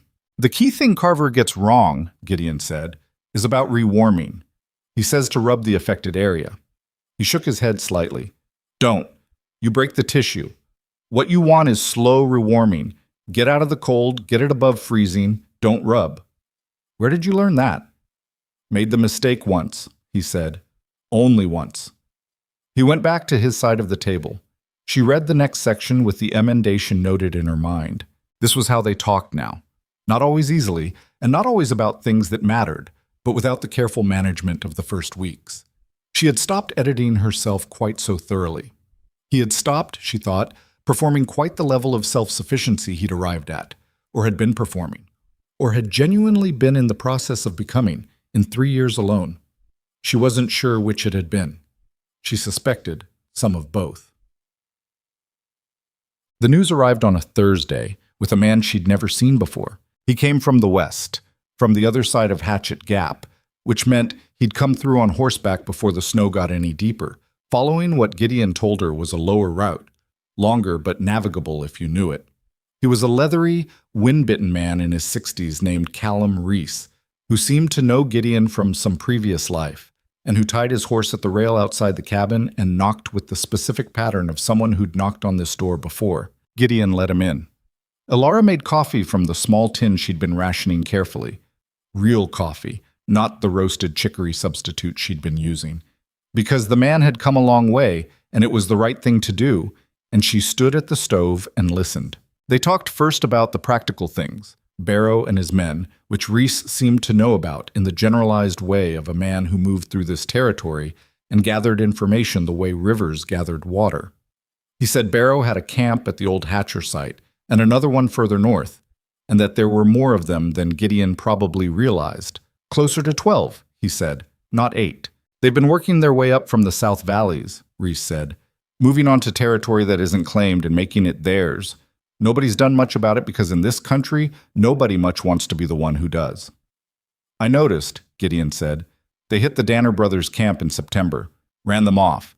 Danner's in Millhaven now, came through last week. Gideon's jaw tightened slightly. Elara had never heard of the Danner brothers, but she understood the information's weight. Then Reese said in a different tone, "There's something else."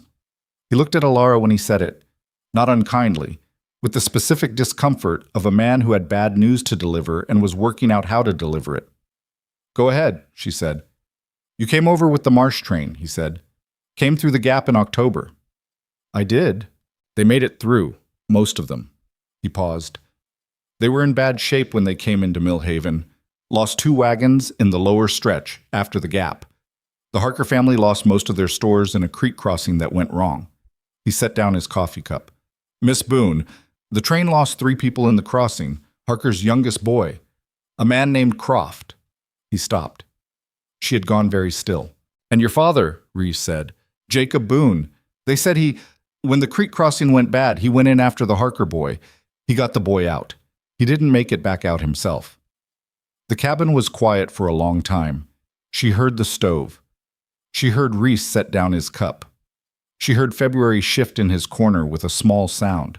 She had been carrying her anger at her father like a coal since the mountain pass, steady and reliable, a thing she could organize herself around. She had known, somewhere beneath the anger, that there was other material too. Grief, maybe, or something that would become grief when she was ready for it. But the anger had been on top, had been the surface she worked from. She had not been ready for the other material to arrive this way. She did not cry. She registered this as a fact about herself, neither good nor bad. She simply sat with what she'd been handed and felt the coal shift and become something else, something less definite and harder to name, and looked at the table and breathed. "He died saving a child," she said. Her voice came out steadier than she expected. "He did," Reese said. "The Harker boy's alive. He told anyone who'd listen what your father did." She nodded. Gideon was looking at her. She could feel it without looking at him, that particular quality of his attention when he was paying it to something he was trying to understand. "Thank you for telling me," she said to Reese. "I thought you should know." She got up and went to the stove and stood with her back to the room the way she had after the confrontation in the bowl, waiting for herself to settle. It took longer this time. February came and sat against her leg. She put her hand on his head. Her father had died trying to save someone else's child, in the same journey where he had left his own daughter on a mountain to die. She held both of those things at once, the weight of the one and the weight of the other, and she felt them resist each other and also somehow coexist, the way two true things could coexist without resolving into a single clear truth. He was not a simple man. She had never quite let herself believe that, because simple was easier. Simple coward, simple failure, simple man who'd never loved her enough. But he had gone into a freezing creek after someone else's child and not come back, and that was also him, as true as the other. She didn't know what to do with that yet. When she turned back around, Reese was finishing his coffee, and Gideon was looking at the table, and the quality of the silence in the room was the particular one she'd come to associate with Gideon giving her whatever space she needed without announcing that he was doing it. "I'll make more coffee," she said. "Well," Reese stayed one night and left in the morning with a portion of jerked venison she pressed on him over his protest. He'd brought them information they needed, and out here that was worth more than dried meat. He told them, before he rode out, that there was a trading post at Mill Haven, 30 miles west through the lower route, and that the man who ran it was reasonable and had been known to front supplies against payment in hides. "If Barrow keeps pressing," he said, saddling the horse in the cold gray morning, "you might want to think about whether you want backup." "I'm thinking about it," Gideon said. Reese looked at Alara. "You're still here," he said. Not a question, exactly. More like a recognition, a recalibration of whatever picture he'd arrived with. "I'm still here," she said. He nodded once. "Good," he said, and rode out. Cham. The following weeks had a different quality from the ones before. Not worse exactly. In some ways more settled, more known, but sharpened. The way everything was sharpened when you understood the actual dimensions of a threat instead of its outline. Barrow's men had pulled back from the east line following the confrontation in the bowl, but Gideon found evidence of them regularly. Tracks, a sprung snare here and there.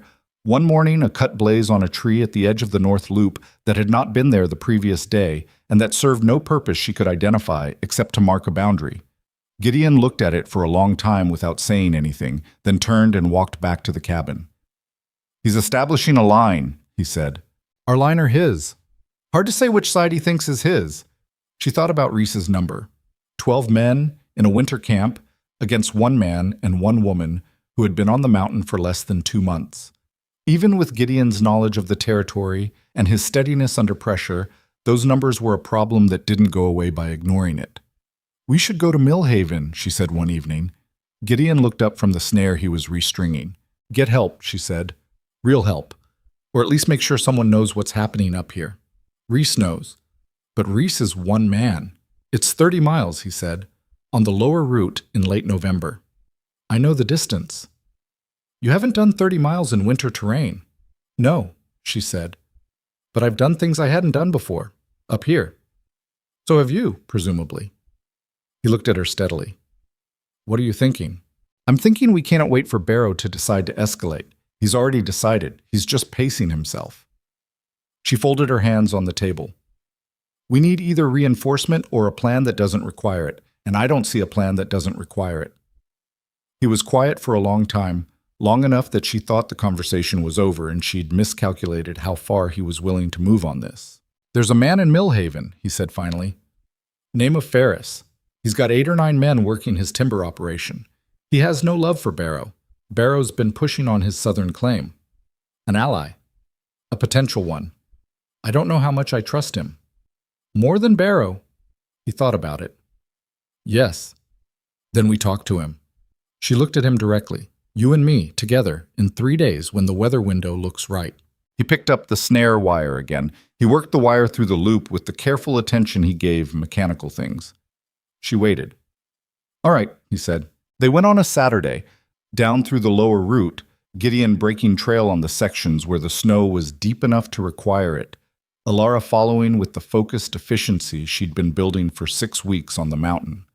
The 30 miles took them 2 days, camping the first night in a natural shelter near the creek bend that Gideon seemed to have known about, saying little and sleeping adequately despite the cold.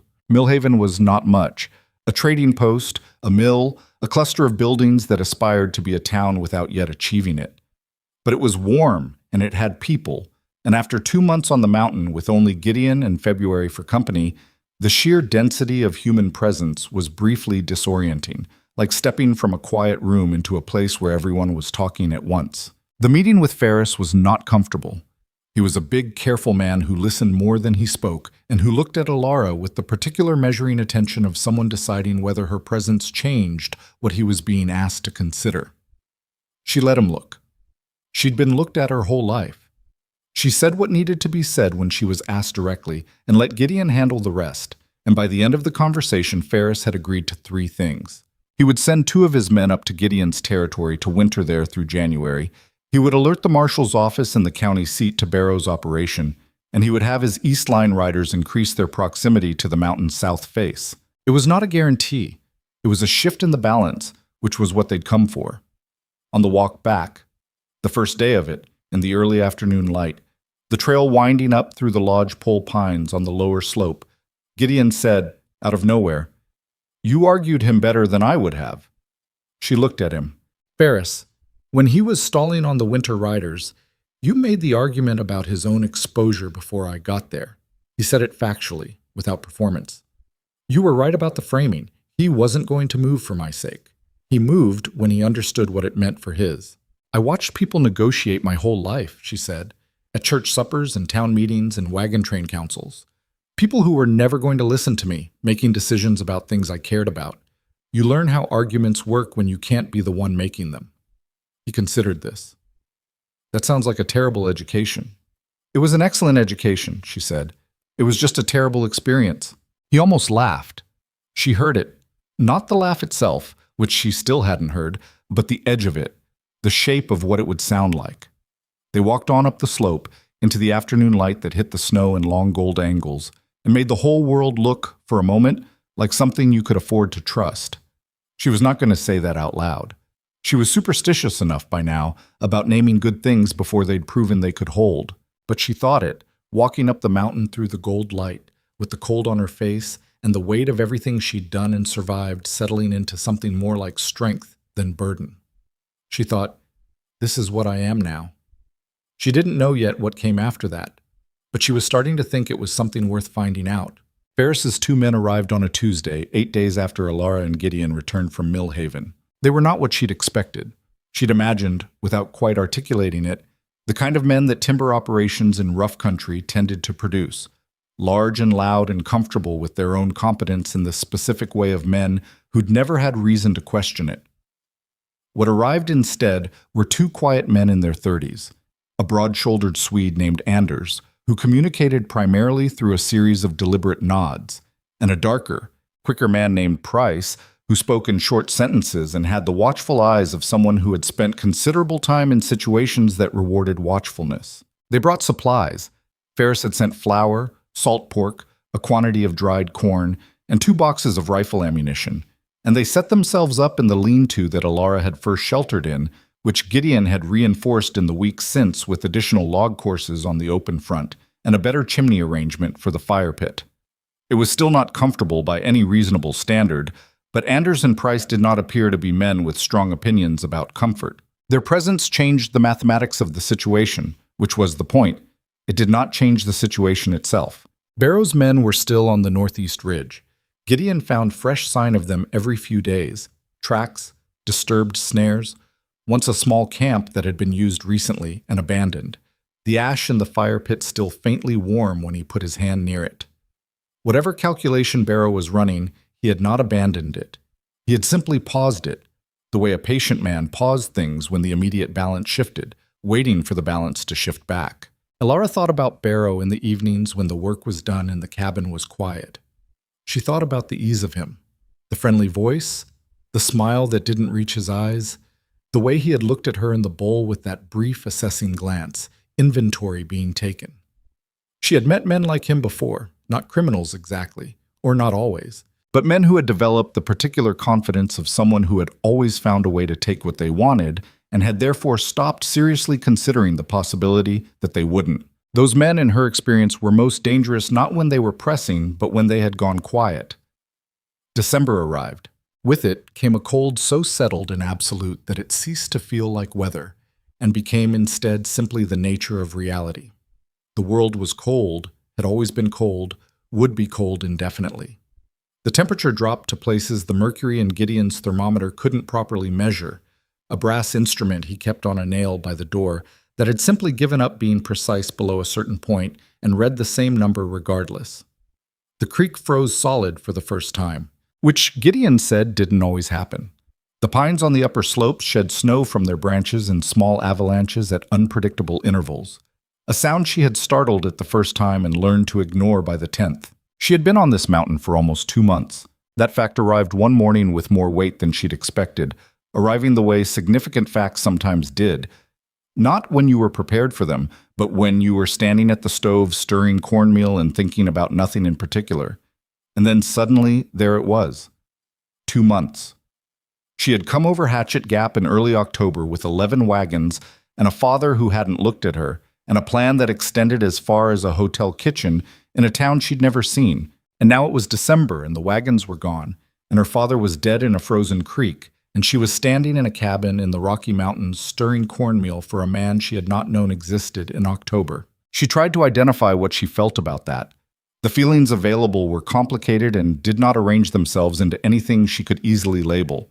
There was grief in there.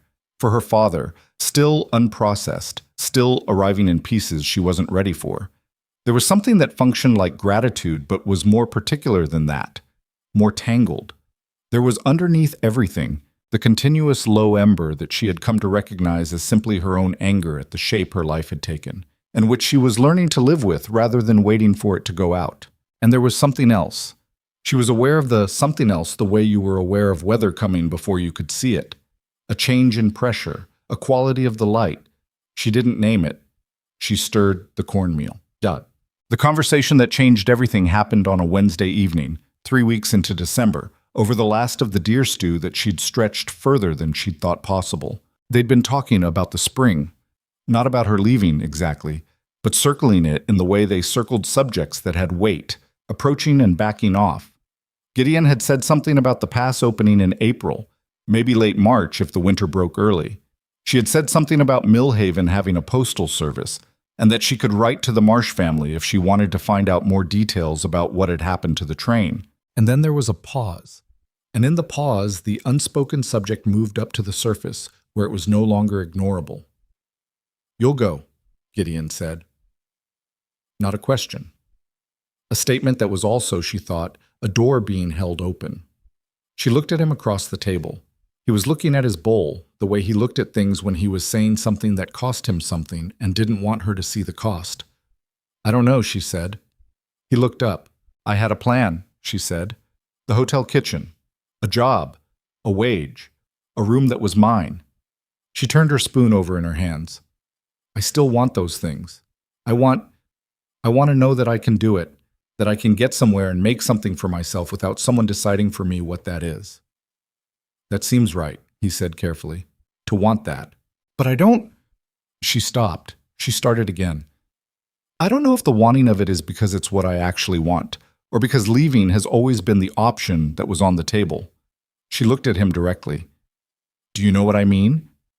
He was quiet for a long time. His hands were around his cup the way they were when he was thinking. "I stayed up here," he said finally, "for 3 years.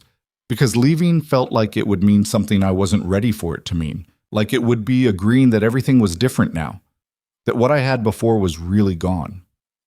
He turned the cup slowly. At some point, staying stopped being about grief and started being about— He paused. "Habit. I think it was habit for at least a year before I understood it was habit." "So you're saying I should go?" "I'm saying—" He stopped. He set down the cup. He looked at her with the directness he used when he was done circling a thing and had decided to simply say it. "I'm saying I don't want you to go. And I'm saying that's not a good enough reason for you to stay, and I know that, so I'm not—" He made a short, frustrated gesture that was one of the most unguarded things she'd ever seen him do. "I'm not saying either thing, I suppose." She looked at him.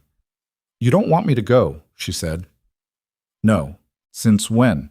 He considered this with the seriousness he gave genuine questions. "Since you rebuilt the woodpile," he said. "I think." She laughed. It came out before she could make a decision about it. A real laugh. short and surprised, and she put her hand over her mouth, and he looked at her with something open in his face that she had not seen before. "The woodpile," she said. "You did it wrong the first time, and then you fixed it and didn't complain about it." He shrugged, one shoulder slightly. "I noticed." She was still smiling, and she was also simultaneously aware of the particular seriousness underneath this conversation, the weight of what was actually being said and what was not being said, and what the consequences of either were. "I need to think," she said. "I know. Not about whether—" She stopped, started over. "Not about you. About me. About what I'm choosing and why." "I understand that," he said. "Do you?" "Elara." His voice was quiet. "I spent 3 years not choosing anything. I know what it looks like when someone's trying to figure out if a choice is theirs."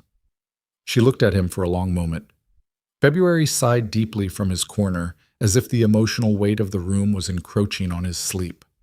"All right," she said. "I need to think." She did. She was still thinking when Jacob Boone walked out of the snow and knocked on the door. It was a Thursday morning in the 3rd week of December.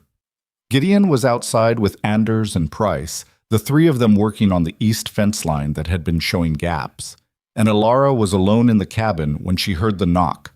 Not the specific pattern that Reese used, not the flat-handed announcement of someone who knew this door, but the tentative single knock of someone who wasn't sure of their welcome. She opened the door. The man on the other side of it was not her father. That was her first clear thought. The man on the other side of it was someone who had been her father once, but who had gone through something in the intervening months that had done visible damage, the way water damage showed on wood. A subtle warping, a change in the surface that told you the integrity had been affected. He was thinner, he had aged. He was looking at her with the expression of a man who had prepared many things to say, and had lost access to all of them the moment the door opened. She stared at him. "Reese told me where you were," he said. His voice was rougher than she remembered. "I went to Mill Haven first. Looked for you there." She said nothing. "Elara."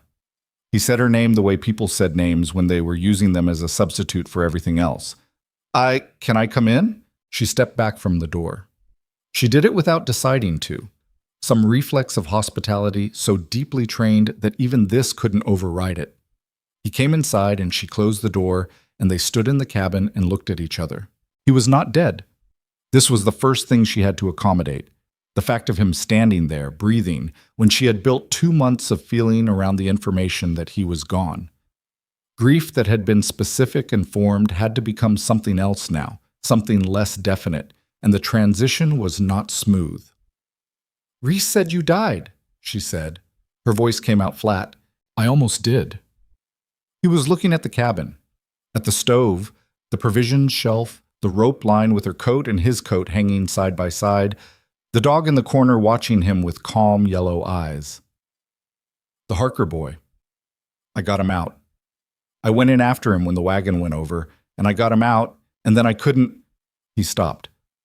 "I couldn't get back across. The current took me down about a 1/4 mile, and I came up under an ice shelf, and it took a while before anyone found me." "How long were you down?" "Under the water maybe a minute, maybe less. Under the shelf—" He shook his head. "I don't know. I was unconscious by the time Marsh's men got to me. I was in Mill Haven for 3 weeks recovering. Fever." He paused. By the time I could talk, Reese had already passed through heading east. She looked at him. She was trying to organize what she felt into something she could work with, and what she felt was not what she would have predicted. It was not rage. It was not the enormous complicated relief that some part of her had apparently been hoping it might be. It was something more like exhaustion, the exhaustion of a person who had already done the hard internal work of a loss and now had to undo it. Not because it was bad news that he was alive, but because nothing about this was simple. "Why are you here?" she said. He looked at her. "Because you're my daughter. I was your daughter on the past, too." He flinched. She watched him flinch and felt the small, vicious satisfaction of it, and then felt something else underneath that. Not shame, exactly, but awareness. That satisfaction was real. So was the awareness that it was not going to get her anywhere she wanted to be. I know, he said. Do you? She kept her voice level.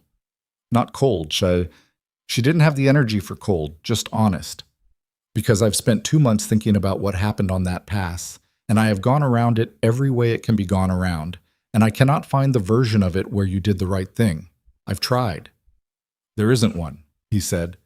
The simplicity of it stopped her. There isn't a version where I did the right thing, he said again.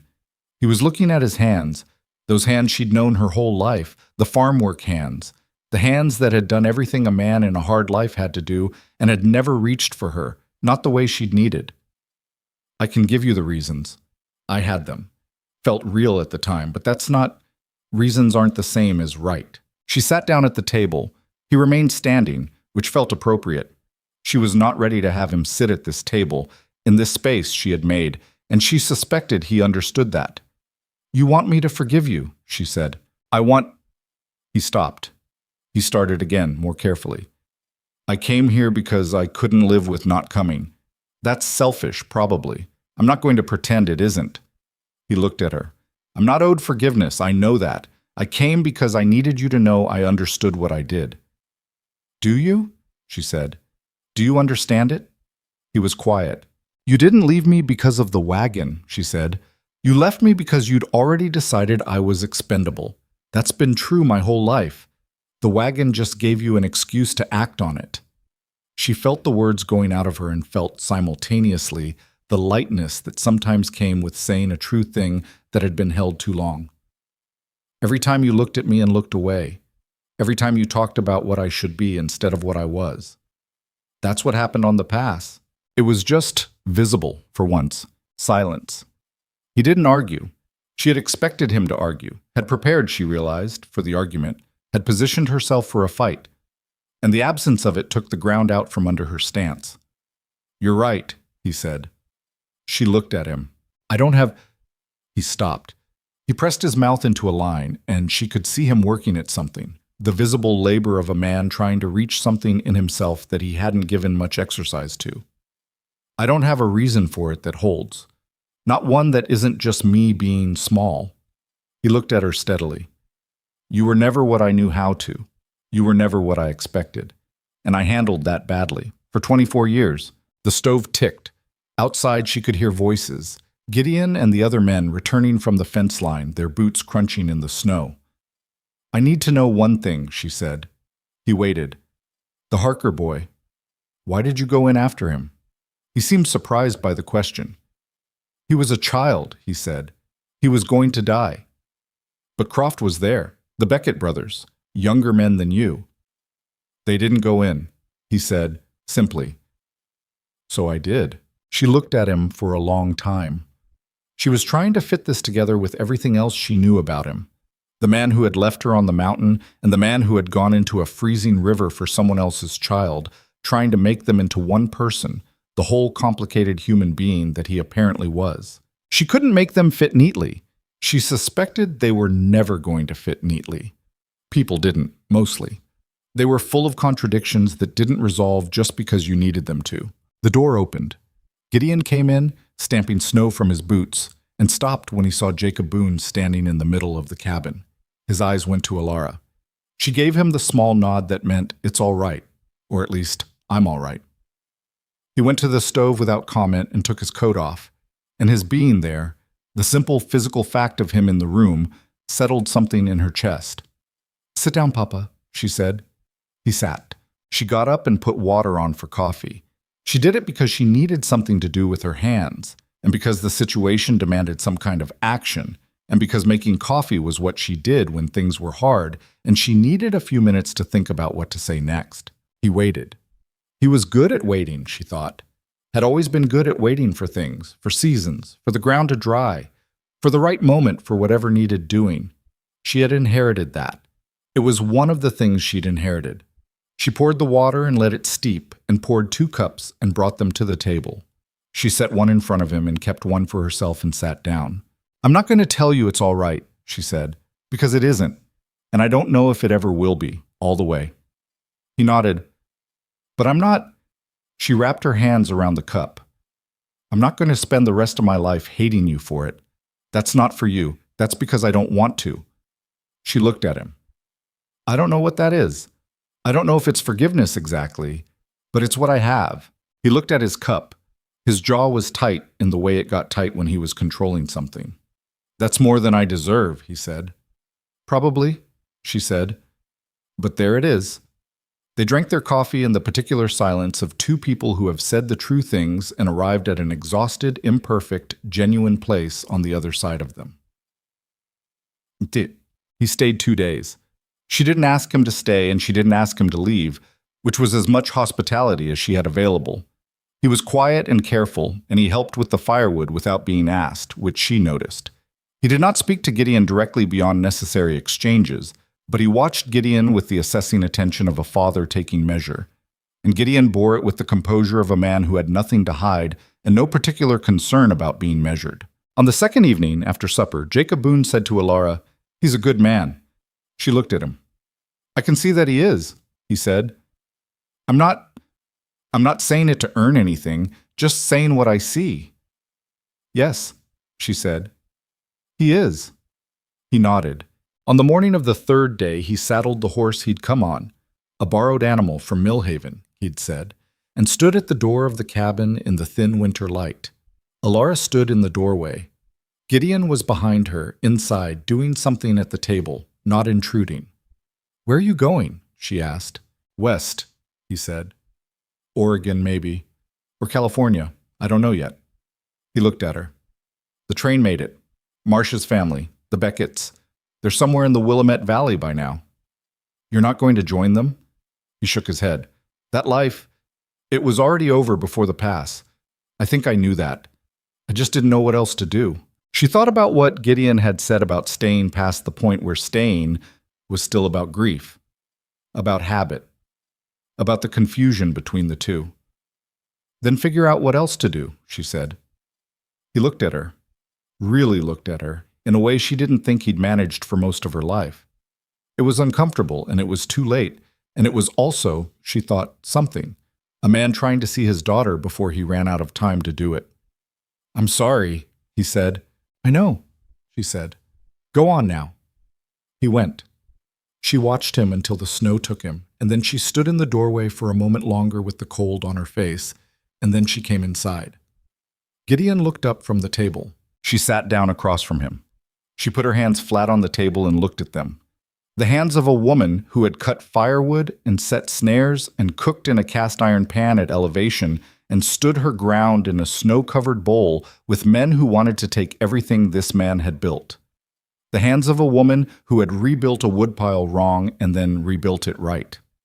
"I've been thinking," she said. He waited. "About what you said.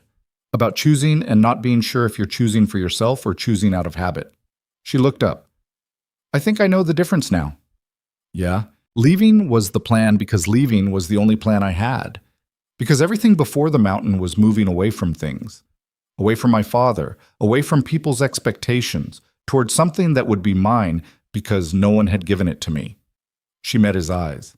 "But staying, if I stay, that's not the same thing as staying because I have nowhere to go. I have somewhere to go. I could go tomorrow. The pass opens in April and there are hotels in Oregon and I am a very good cook." He said nothing. He was very still. "If I stay," she said, "it's because this is what I'm choosing. This place. This work." She paused. "You." He looked at her. "I'm not choosing it because I'm afraid of leaving," she said. "I'm choosing it because it's what I want. And I need you to know that's the difference.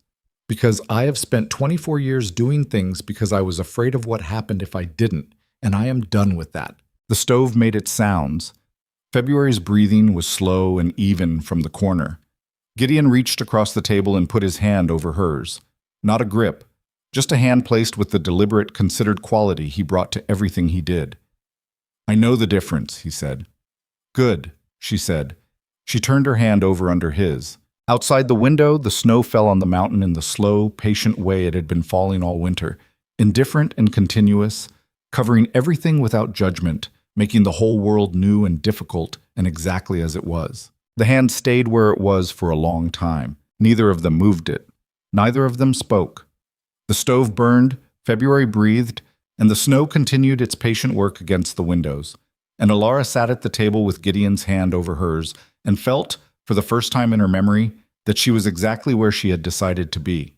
Not where circumstance had put her, not where someone else's plan had landed her, but where she had looked at the available world and said, "This one. This is the one I choose." It was not a comfortable feeling, precisely. It was too large for comfort, too consequential. But it was solid in the way that real things were solid, and she had spent enough time on uncertain ground by now to know the difference. The days that followed had a new texture, not dramatically different from what they'd been. The work was the same work, the cold was the same cold. Barrow's quiet presence on the northeast ridge was the same unresolved problem sitting at the edge of every calculation, but something had shifted in the quality of the ordinary. She noticed it in small things. The way Gideon handed her the coffee cup in the morning, the same motion it had always been, but with a small deliberateness to it now, an awareness. The way she stopped editing herself before she spoke, stopped measuring whether what she was about to say would cost too much, or ask too much, or reveal too much. The way February, with the animal's uncanny instinct for changes in the human weather around him, had taken to sleeping between them in the evenings rather than in his corner, a physical vote on the state of things that neither of them commented on. Anders noticed. He said nothing, being Anders, but he began directing small logistical questions to Alara that he had previously directed to Gideon, which was his version of acknowledgement. Price noticed in the more direct way Price noticed things, which was to say, he caught her eye once across the yard with a look that was the compressed equivalent of a lengthy observation, and she returned it with a look that was the compressed equivalent of yes, and that was that. But Barrow was still on the ridge, and Barrow, as she had predicted and Gideon had agreed, was not a man whose patience was infinite. The assault came on a night in late January when the temperature had climbed, relatively speaking, to something that was merely brutal rather than life-threatening, and when Anders and Price had ridden down to Mill Haven for the supply run that Ferris had arranged for the end of every month. She and Gideon had known the supply run meant 2 days without the extra men. They had not known that Barrow had been watching the comings and goings of the cabin closely enough to know it too. She woke to February. The dog was standing at the foot of the sleeping loft ladder, not barking.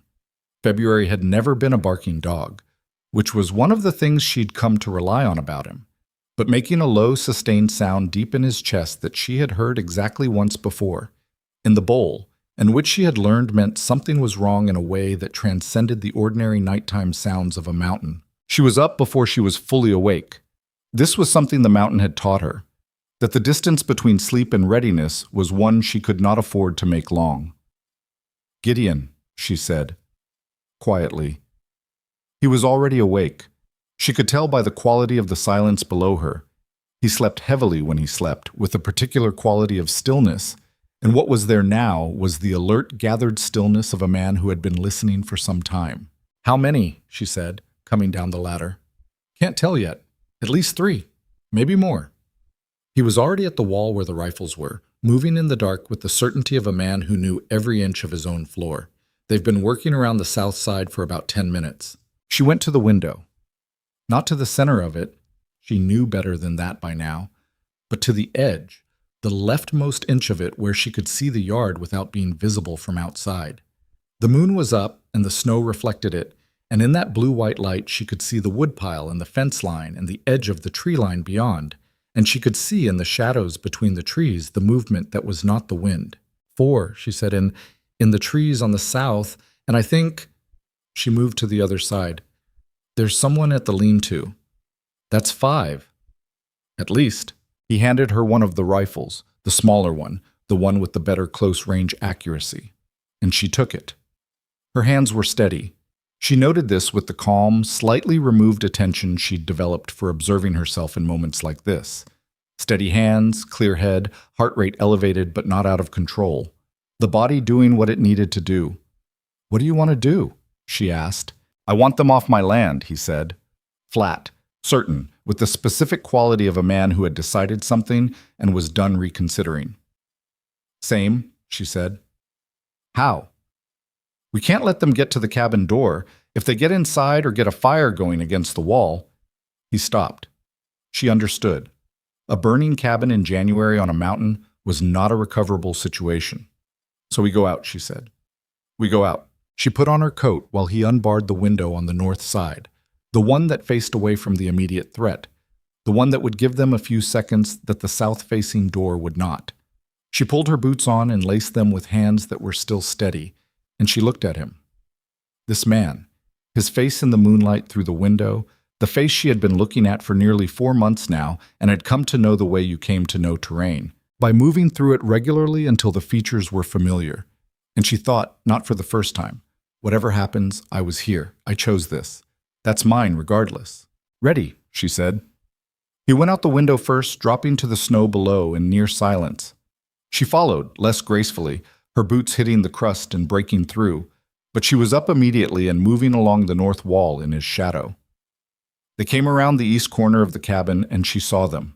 There were 6 of them, she revised immediately, 5 on the south side and a 6th at the lean-to, and as she watched, the 6th was in the process of pulling burning material from a bundle he'd carried.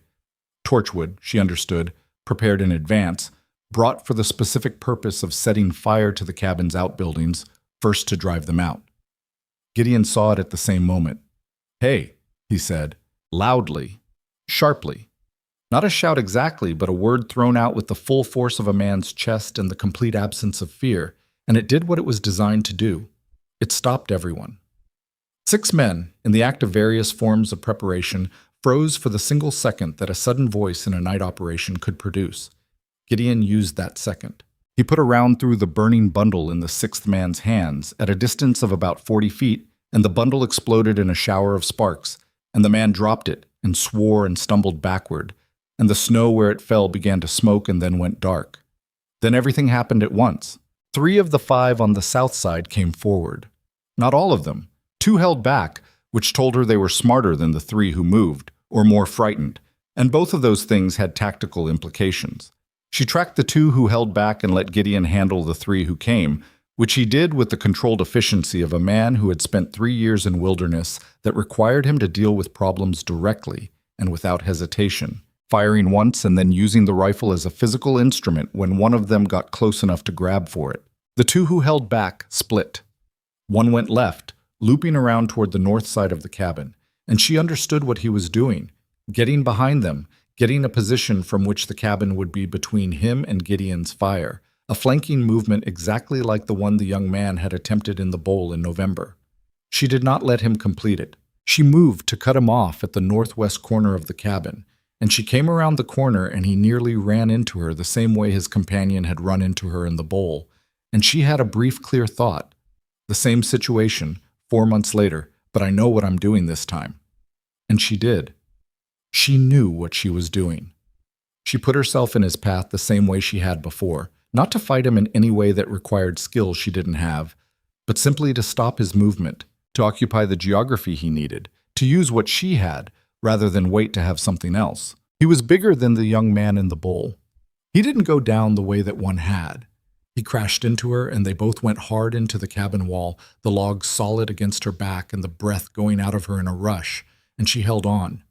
That was all she did. She grabbed his coat with both hands, and she held on, keeping his arms occupied, keeping him from completing the movement around the corner, keeping him right here where Gideon could see them and where she could see Gideon. She heard Gideon's voice, 2 distinct words, hard and final. The man stopped struggling. It was not... She would be clear about this in the recounting, to herself, in the weeks after. It was not clean.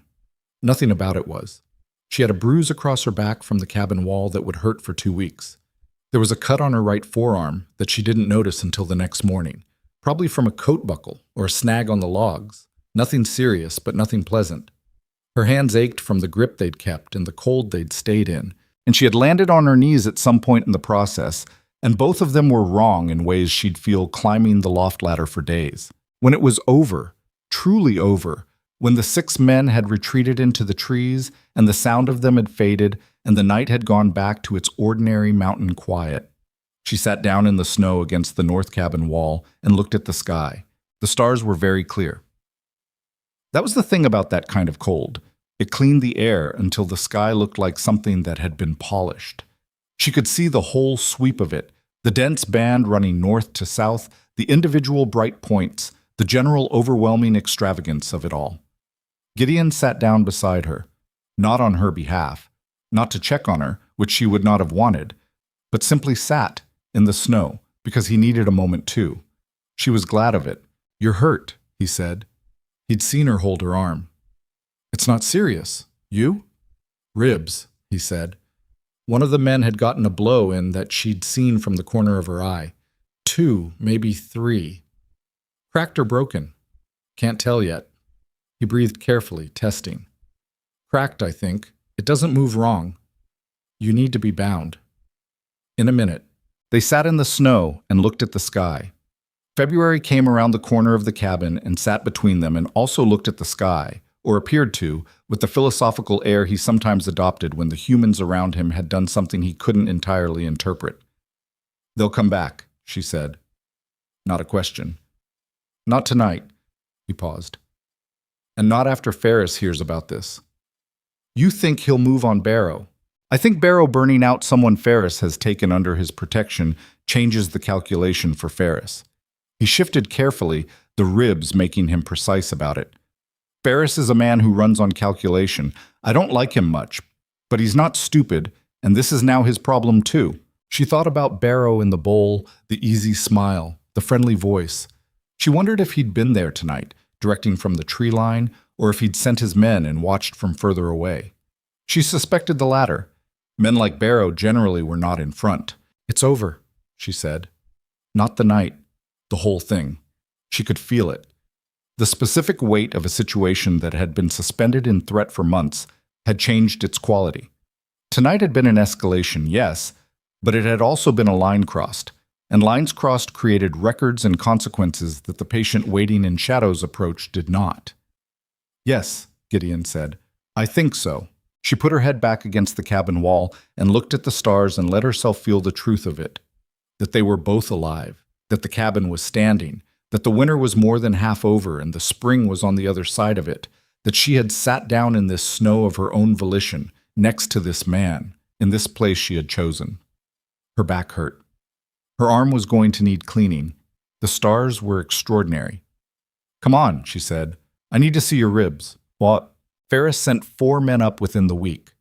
They arrived with a letter he'd written to the county marshal's office, co-signed with his name and the names of 2 other landholders in the territory who had Barrow-related grievances, and with the straightforward news that Barrow and 7 of his men had left the Hatcher camp 2 days earlier heading south, and that the remaining 4 had dismantled the camp themselves and followed without apparent reluctance. The news arrived with Anders and Price on their return from the supply run, and when Alara read the letter, she sat with it for a long moment, and then put it down and went back to the stove and stirred what she was cooking and felt the thing that had been sitting at the base of her chest for 4 months, the constant low-level monitoring for threat, the alertness that had never fully turned off, slowly, imperfectly, begin to release. She did not make the mistake of thinking it was simple.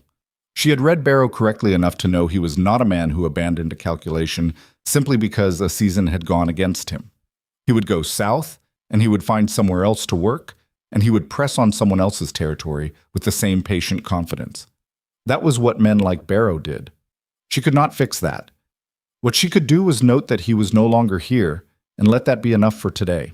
"He's gone," Gideon said, coming in with wood and reading her expression. "For now." "For now," he agreed, without trying to make it more than that. She valued that about him. The refusal to make things prettier than they were. Oh. February turned to March, and March made its grudging, imperfect case for spring. It did not come all at once. The mountain did not allow that. What it allowed was a negotiation, a week of relative warmth followed by a storm that put 2 feet of new snow on everything and set the calendar back by a month, followed by another week of warming, followed by a cold snap that froze the melt and made every surface treacherous with ice. It was spring the way difficult things were. Not a transformation, but a slow and uneven process of becoming. She watched it happen with the attention she'd developed for watching the mountain's processes. Not impatient, not nostalgic for what had been, but present. She watched the creek begin to move again beneath its ice shelf, first as sound, and then as a sliver of dark water at the center, and then as a full-throated running thing. She watched the deer come back to the lower meadow trail, moving in the careful way deer moved in early spring, as if they didn't entirely trust the ground yet. She watched February dig his nose into the first patches of bare earth that appeared on the south-facing slopes, cataloging whatever came up from under the snow with the focused intensity of a creature resuming interrupted business. She had been on this mountain for 5 months. The woman who had climbed out the back of Thomas Heck's broken wagon into the blizzard at Hatchet Gap. The woman who had stood in that circle of men and watched her father decide she was expendable, who had walked 2 miles through a whiteout with numb feet to a lean-to with 4 sticks of firewood, who had rebuilt a woodpile wrong and then right, who had sat on a man in the snow to stop him shooting someone she had come to care about. That woman was the same person she looked at in the small mirror Gideon kept on the shelf above the wash basin. The face was the same face, but the architecture of it had changed. The way she held it had changed. She had been told her whole life, in the various ways that the world told women like her, that her body was a problem. Too big, too much, a burden, an inconvenience, a reason for apology.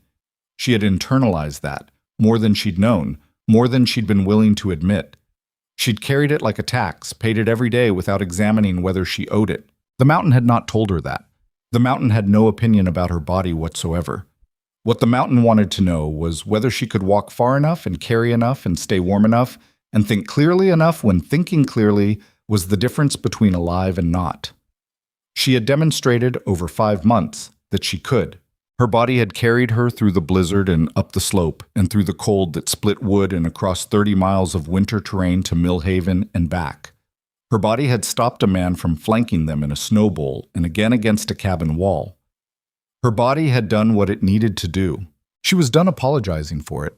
She had been done for a while, she thought, but she understood now, in the clear, cold air of early spring, that the being done was complete, not a position she was working toward, a thing that had already happened, quietly, somewhere in the months between the lean-to and here. There was something worth saying about that, worth turning over and looking at clearly. You could spend your whole life managing what other people thought of you, bending yourself into the shapes their expectations made available, and call that survival. In a way, it was survival. But it cost you something that you didn't always notice you were paying until you stopped paying it and felt the difference. She had stopped paying it somewhere on this mountain. She was not going to pretend it hadn't cost her. The 24 years of it had cost her, and the price was real, and her father's face at the pass was part of the price, and Reese's news about his death that hadn't been a death was part of it, and the conversation at the table where she'd said the true things out loud for the first time was part of it. You didn't get those things for free. You paid for the clarity after because you'd paid for so long before, but you got the clarity. That was the transaction, and it was, she had decided, worth it. In the first week of April, when the pass had been open for 5 days, and the lower route to Millhaven was clear and the world had resumed being a place you could move through in a more ordinary way, Callum Reese came through again, heading east. He stayed one night, and at supper he looked at Alara across the table, at the cabin that had reorganized itself around 2 people rather than 1, at the way she passed things without being asked and the way Gideon received them, at the general texture of things. And he said, "You staying then?" "I'm staying," she said. He nodded, once, with the satisfied economy of a man whose read on a situation had been confirmed. "What about the hotel kitchen?" he asked. He had heard that detail somewhere. She'd told it to someone, or Gideon had. "I'll have one," she said, eventually.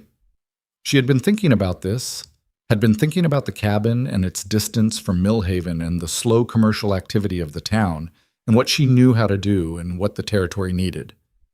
"There's no decent food within 30 miles of this mountain. I checked when I was in Millhaven." Reese raised an eyebrow. "You thinking of doing something about that?" "I'm thinking about it," she said. "Not today. Not this season. But I'm thinking." Gideon was looking at her. He had not heard this particular version of the thought. She had been working it out as she said it. And his expression was the one she'd come to most value on him. Not surprise, not doubt, but simple, genuine interest. The expression of a man who found what she did and thought and decided worth paying attention to. "What would you need?" he asked. "Time, supplies, a place in Millhaven with a decent stove." She thought about it practically, the way she thought about everything now. "Ferris has that building on the east side of the post he uses for storage. He mentioned it in passing when we were there. I think he'd deal." You want to talk to Ferris? I want to talk to Ferris. She paused. You could come. I was going to come anyway, he said. Someone has to make sure you don't talk him into giving you the building for 3 pounds of salt pork and a favor. I was going to offer 4 pounds, she said. Reese laughed, a real laugh, the kind that came from actual surprise. And February, startled out of a doze, lifted his head and looked around with the aggrieved expression of a dog who had not been informed that laughter was scheduled. They went to Millhaven in the second week of April, when the snow on the lower route had softened to something a horse could manage without incident. She rode behind Gideon on the horse he'd wintered successfully, and the 30 miles took them one long day in the mild air of early spring, the trees beginning their slow, reluctant green, the creek they followed for part of the route running high and cold and full of the winter's melt. She had made this trip in the opposite direction 6 months ago, west to east, Millhaven to the mountain, following Reese's directions with the borrowed certainty of a person who had no idea what they were heading toward. She had come the other way now and was going back, and the fact that it was the same road and an entirely different journey was not lost on her.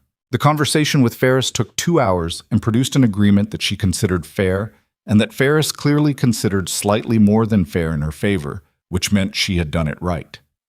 He would lease her the East Storage building for a period of 1 year in exchange for a portion of proceeds, and the understanding that she would provide meals to his timber crew 3 days per week at reduced rates. She would have the rest of her operation, a proper dining room, or the beginning of one, for the general trade of the town and the road traffic that moved through it. It was not the hotel kitchen of the original plan. It was better than the original plan because it was hers in a way that a wage job was not hers, because she had negotiated it herself with the full weight of what she knew and what she could do, because the terms were the terms she'd made. Gideon watched the negotiation from the corner of the room, with his arms folded and the expression he wore when he was trying not to be obviously proud of something. After walking back to the boarding house where they'd take a room for the night before riding back, he said, 4 pounds of salt pork, and the promise to teach his wife to make a proper bean soup, she said. She mentioned it. I used the opportunity. He shook his head, but slowly, and with that ghost at the corner of his mouth. Elara Boone, he said. That's me, she said. They walked in the spring evening on the single main road of Millhaven, the air smelling of mud and pine sap, and the general optimism of a world that had decided to be warm again, and she felt the solidness of the ground under her feet, and the solidness of him walking beside her, and the solidness of the thing she was building, one season at a time, in a country that had tried to kill her and failed. There is something that the world gets wrong about survival. It tends to celebrate it as a moment, the moment of rescue, the moment of triumph, the dramatic turn where the weak become strong and the lost are found. It makes a good story that way, clean, complete, satisfying. But that is not how it works. Elara Boone knew this the way she knew how to read the sky, not because anyone had told her, but because she had lived it. Survival was not a moment. It was a practice, daily and imperfect, made of small choices and small failures, and the decision to get up from the ones you could get up from. She had been left on a mountain in October, and she had survived that. She had learned to set snares and stack firewood and read terrain. She had stopped a man from shooting someone she loved, and she had sat in the snow afterward and looked at the stars and let herself feel that she was still alive. She had said the true things to her father and not forgiven him exactly, and not refused to either, because neither of those was the full truth, and she had decided she was done simplifying things to make them easier to live with. She had chosen a man who was broken in specific ways, and she had chosen him with clear eyes, knowing what she was choosing, and she had let herself be chosen in return, which was the harder part, because being chosen meant being visible, and being visible had cost her so much for so long. She was not fixed. She was not finished. She still lay awake sometimes with the ember burning in her chest, the old anger that she had decided was not something to eliminate, but something to understand, a compass pointing at things that mattered. She still thought about her father, the whole of him, the man who had left her on the mountain and the man who had gone into a freezing river for someone else's child, and she still did not know how to make him fit neatly, and she had stopped trying. People did not fit neatly. That was the most important thing she had learned. Not on the mountain, not anywhere. The people who had hurt her were also people who had done other things, carried other wounds, wanted other things they couldn't name. Her father had been unable to see her clearly for 24 years, and then he had come to a cabin in December, and he had tried, late and inadequate and real. Both things were true. She held them both. The restaurant in Millhaven opened in September, 8 months after she had sat in the lean-to with her last stick of firewood and prepared to die. She named it the Hatchet Gap. Not from sentiment, not from pride, but from the practical truth that names that meant something were easier to remember than names that didn't. The dining room sat 16 and was full most nights. The timber crews ate there 3 days a week and came back on the other days when the food somewhere else proved the comparison unfavorable. She cooked everything herself at first, and then trained a girl from one of the valley farms, and eventually hired a second pair of hands for the breakfast service that she'd added in the spring. She was good at it, better than she'd known, the way you were sometimes better at things when you were doing them on your own terms than when you'd spent your life doing them on someone else's. Gideon came to Millhaven every 2 weeks, sometimes staying 3 or 4 days, sometimes just overnight. He brought hides and game and supplies he needed from Ferris's trading post, and he ate at her table every time with the specific focused attention he gave good food, which was one of the things she loved about him. That he never ate her cooking as if it were ordinary, even when it was. He was working the mountain territory through the seasons, slowly, with the patience of a man who had made his peace with the specific pace of that kind of life. And in the spring of the second year, he built a smaller structure in Mill Haven, not much, a single room at the edge of town, so that the distance between them when she was in town and he was in town was a walk rather than a 2-day ride. It was not a finished story. It was a life, which meant it continued to happen, continued to produce new complications and new weather and new things to figure out. The mountain didn't change because she had decided to be all right on it. Barrow's name came back through the territory grapevine 18 months later, operating somewhere south, pressing on someone else's claim. And she read the news with the particular heaviness of someone who knew that the world's supply of men like Barrow was not limited, and that this was not a problem with a final solution. What you could do was deal with your specific piece of it, and deal with it well, and let that be what it was. February got old. He slowed down in the third winter, spending more time by the stove and less time ranging the perimeter, and she watched it happen with the specific grief that animals brought, the way they aged faster than you were ready for, the way you saw the whole arc of a life in a compact span of years. He was still there, still putting his chin on the table at supper with the eternal optimism of a dog who had never stopped believing that this time, someone would make an exception. She still ran the north snare loop. Not often. She had the restaurant now, had less time, had other things. But in the early mornings when she was at the cabin and the world was quiet and the light was coming over the east ridge, in that specific way it came in the high country, gold and almost unbearably clean, she put on the snowshoes and she ran the loop. She did it because it had been one of the first things she'd learned to do for herself, on her own terms, in this place she had chosen. She did it because the mountains that had tried to kill her were also the mountains that had shown her what she was made of, and she respected that transaction enough to keep showing up for it. This was the thing she understood now, walking the North Loop in the morning light with the snow crunching under her feet. You did not survive something and emerge on the other side untouched by it. You emerged carrying it, incorporated into whatever you'd become. The woman who had been left on the mountain was still her. She was not gone. She was the foundation of everything that had come after, and you didn't pour a new foundation over an old one and call it better. You built on what was already there. She had been abandoned in a blizzard, and she had not died. She had been afraid of Barrow, of the mountain, of choosing, of being seen. And she had done the necessary things anyway, which was what courage actually was, the way you could see it clearly once you stopped looking for something more theatrical. She had been angry for 24 years, and she had learned that anger was not the problem. What you did with it was the only thing that mattered. She had built a life on a mountain that had shown her exactly how small and temporary and fragile she was, and she had decided to build one anyway, in direct response to that information, and this seemed to her the only reasonable thing a person could do when confronted with the fact of their own smallness. You built. You kept building. You did it badly sometimes, and had to tear part of it down and do it again. You let someone see you doing it, and you let them help, and you helped them with theirs, and you called that love because that was what it was. Not the lightning strike version, not the version that happened to other people in stories, but the daily working version. The version made of stacked firewood and shared meals and someone sleeping nearby when the night was cold. On a morning in her second spring on the mountain, she walked the north snare loop and came back to the cabin and stood in the doorway and watched Gideon at the far end of the yard, doing something with the fence line, and he looked up and saw her and raised one hand.